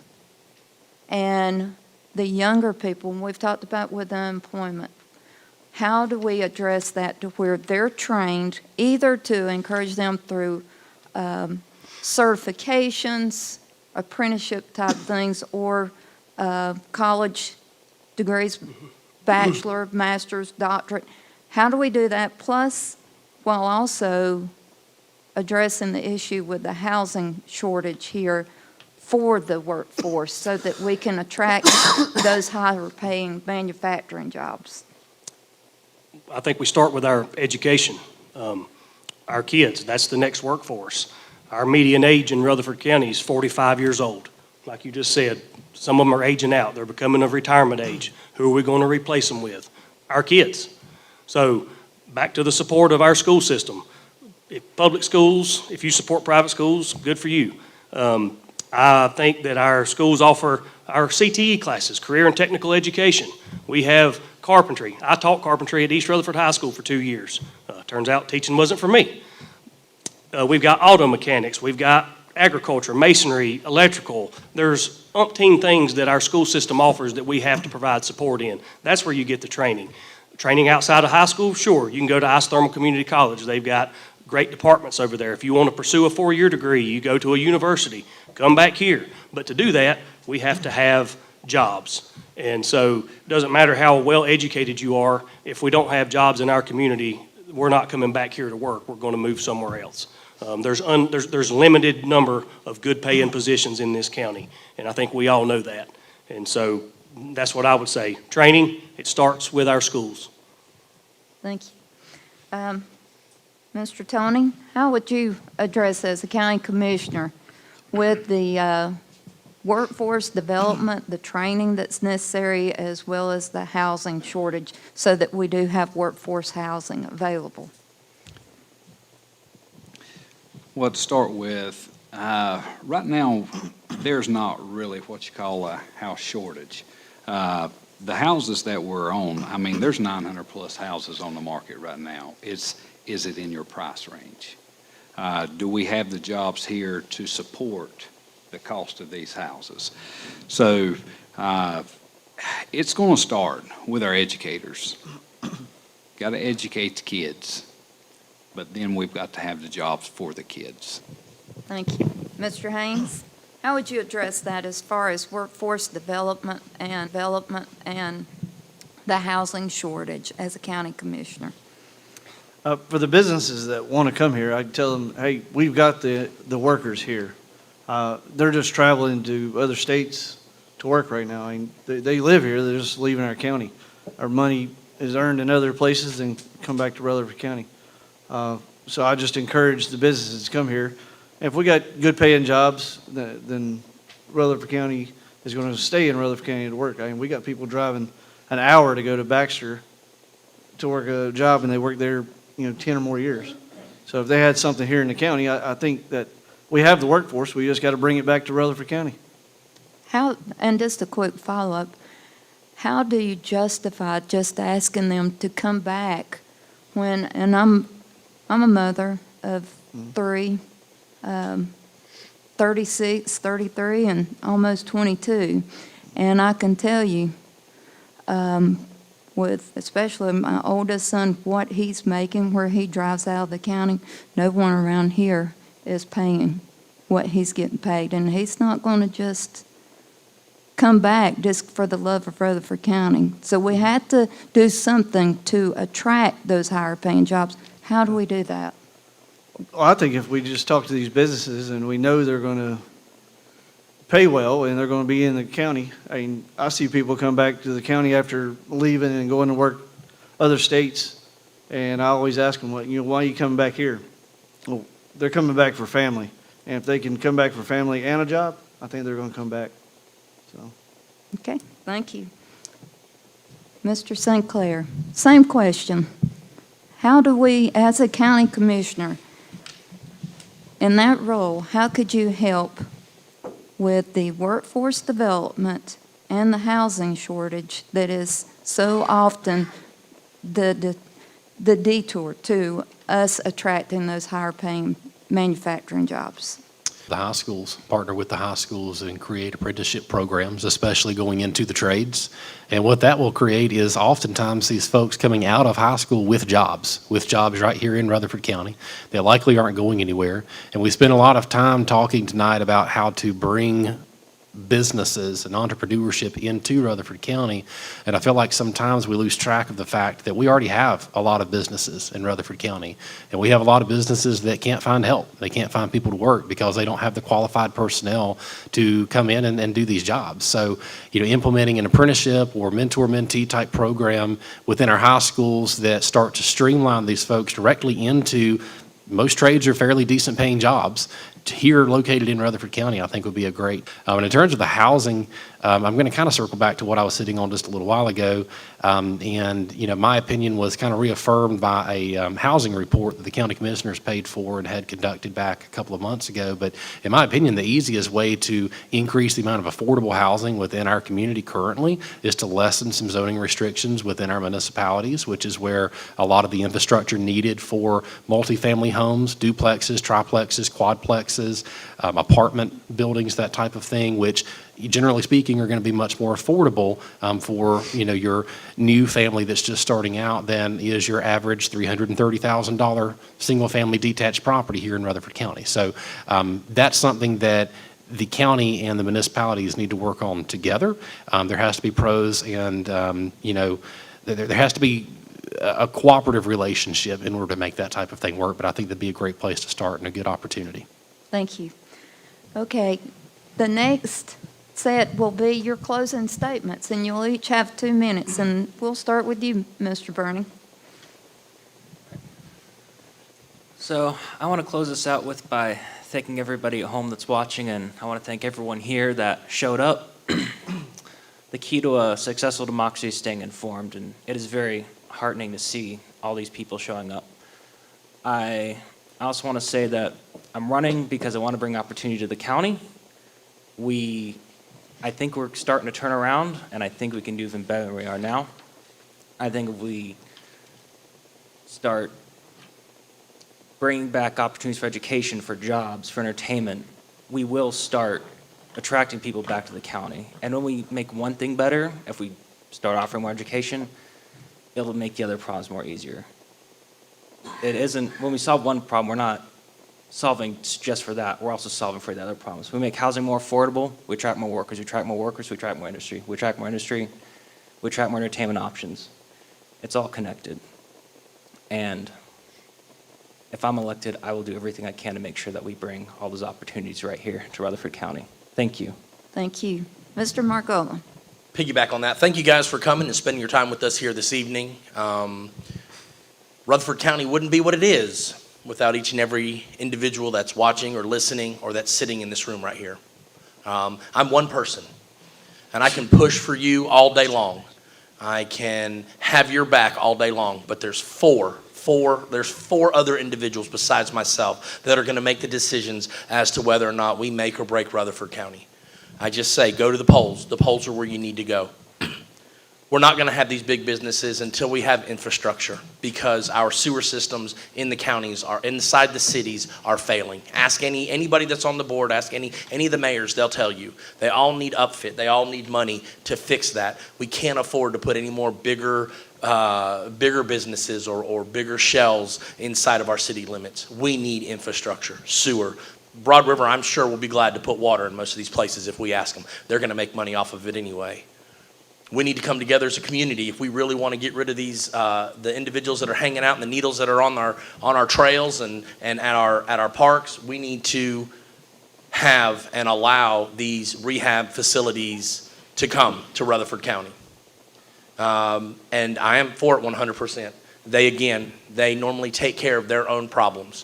We have wonderful transportation in Rutherford County. We have parks, we have schools, we have all the stuff, thank you, that we need for a great, great community. It's a great community. We just need to expand it and make it bigger, because I do not want grandma and grandpa to lose their house because of taxing and being shoved out of their home that they've worked at for 20, 30, 40, 50 years. God forbid it was their mom and dad's, and now they've taken it over and they can't afford it. We can't. Thank you all for coming out and listening to us tonight. Appreciate you all letting me share the stage with you. Do I think I'm the smartest person in the room? Absolutely not. But do I think that I will do everything in my powers to make Rutherford County as good as it can be? Absolutely. Again, we've all touched on it. My philosophy is push for economic development. Absolutely back your school systems. Have a common sense sit down with the committee. I mean, with the Board of Education. There's a compromise to be made. There's no reason to stonewall and to cause that rift. It's a settlement that can be reached, and I think that we need to have those common sense discussions. I think that, again, back to the fund balance, Rutherford County is going to have to work with the county. That's what we're here for. Our peer group in 2024 had an average fund balance in reserves of 26%. We had approximately 62%. So we were holding an additional 35% from our peer group that we were surrounded by. I don't think that's good use of our community funds and our county money. And so I think that we need to do better and use those appropriately to provide support. And again, I appreciate you being here tonight. Thank you. Thank you. Mr. Tony? Thank you guys for listening to us tonight. Guys, thank you. With our county right now, with some of the things that we're facing, we've got to bring back the opportunities. I touched base on it, and I still say it strongly. We need opportunities. But most of all, we've got to unite and bring peace back. Inside of our chambers right now, there's a lot of harsh words going back and forth between departments over to our county commissioners. We've all got to find a way to just touch base, get along with each other, find common ground so that we can move our county forward. And we got to be in support of our children. Our children's education is the future. Right now, we've got to lead as an example. Without our educators in our schools, without the children for our schools, we're going to be faced with some hard decisions. Those decisions are, right now, with the amount of students we've got leaving, going to homeschooling, we're going to be faced with these decisions to, at some point, merge in schools. That's what nobody wants to hear. Guys, whatever candidate you choose to go, make sure this candidate has a good, strong background that can separate himself from any emotional attachments to anything to make the right decisions for our county. Our county needs a leader. With your vote, I will be your voice, and I will bring a vision to move our county forward. Thank you, guys. Thank you. Mr. Haynes? So I'd just like to say, as a Rutherford County citizen, I'm already vested very deep in Rutherford County. I got 2 kids in the public education system. They attend Pinnacle Elementary. I got a business that continues to grow, thankful for the community it's in. We're always trying to grow even bigger and just support Rutherford County. I mean, there's always children, animals, anything that needs supported, and we try to use the business to support the county already the most we can. This past year, we raised almost $7,000 for Paul's of Rutherford County. I mean, we're doing what we can, and if I can get it as a commissioner, and it just gives more of a reach, more to help the county, that's my goal. So I mean, just to be there for the county and make sure it's growing. I want to make sure every dollar spent of tax dollars I treat it like my own. I mean, it's dollar for dollar. I mean, I'm not going to spend it just because it's there. If I'm going to spend $1, it's going to be to again make money, and that's the way the county's money needs to be spent. Again, like I said, I'm just about Rutherford County and trying to grow it more and more. I see things that we could do. I really hope I have the opportunity to pitch these ideas and move it forward. Thank you. Thank you. Mr. St. Clair? Looks like I get the chance to close this out tonight. I'm going to be real brief, I promise. But I just want to thank all of you again for coming and hanging out with us tonight, the ones who were here in this room. And I know we had a lot of online viewership with the last event like this, so hopefully that's consistent tonight. It's super important that you're informed. You've had an opportunity to hear from a lot of different candidates tonight from different political races, and that's a great thing. And I encourage you to continue to come out, continue tuning in to other events that we're going to have like this as we go forward. Make sure that you're doing your research on candidates. Make sure you understand where they're coming from and what type of decision maker they will be if they are elected. Make sure more than anything, though, that you're coming out and actually hitting the voting booth in the next couple of weeks. Early voting starts soon, and then, of course, Election Day is March 3rd. But my name is Chris St. Clair. Please check me out on Facebook. It's Chris St. Clair, 4 County Commissioner. Thank you, guys, and hope you have a great night. And I would just like to thank all of the candidates. Each one has been very respectful, and it has been informative, and I thank you. I'd also like to thank the press. I notice they're here, our local press, and that means a lot to have the good representation where we're getting the word out about these forums. And I would like to thank each one in the audience here, or if you're watching from home. Thank you for joining us, and a special thank you to Waggy Radio and Chad Medford for helping us with the setup to record, so that way it makes it more available to everyone to be able to look at these and be a well-informed voter. And we will be doing this again next week, hopefully, if we don't have any surprise weather incidents happen. We will meet here on Thursday, the 5th, for our Board of Education candidates. So we hope you'll join us. And once again, thank you, and I wish everyone a good night. March 3rd, 2026, elect Jamie Dunn, Sheriff of Rutherford County, because this county deserves leadership that tells the truth. He knows that drug numbers, arrests, and real progress don't come from one man. They come from the hard-working deputies risking their lives every day. He's been one of them, and he has always stood with them. As sheriff, his priorities are simple: protect our families, support our deputies, and bring this county honest leadership we can trust. With 24 years of experience, he knows how to get things done. Vote Jamie Dunn, Sheriff. Paid for by the committee to elect Jamie Dunn, Sheriff. I want you to love your plumbing as much as I love mine. That's why I want you to call Olmsted Plumbing for all your plumbing needs. It's fall of the year, and Olmsted Plumbing is excited about prepping for the fall season. Changing weather always triggers broken water lines and stopped up drains. It's also time to winterize your home, service your well pump system, clean your gutters, downspouts, and storm drains. For an ounce of prevention or a pound of cure, call Olmsted Plumbing for all your plumbing needs. 828-245-7302. Offices at 470 Washington Street in Forest City, and now at 1204 South Post Road in Shelby. At Raymond James, we believe in the power of freedom.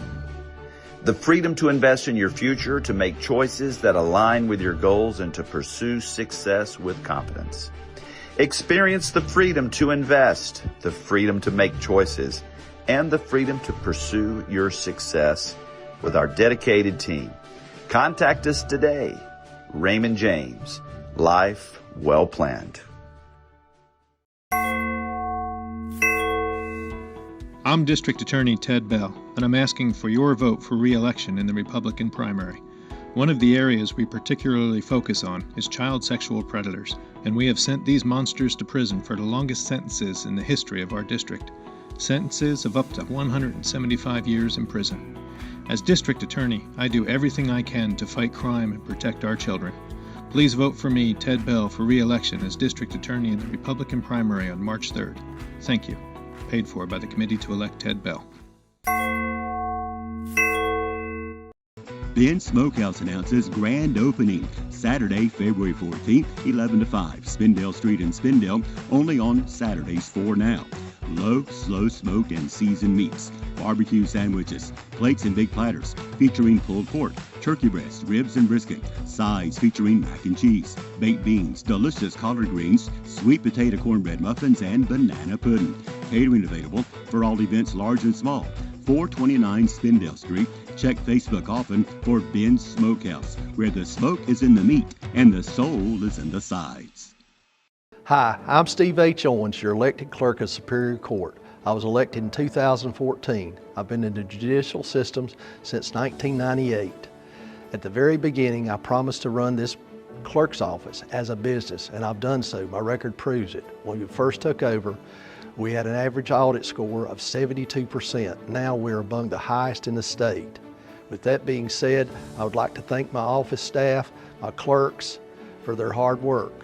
Now I'd like to ask you for your support, prayers, and votes this March 3rd primary. Paid for by the committee to elect Steve H. Owens, Clerk of Superior Court.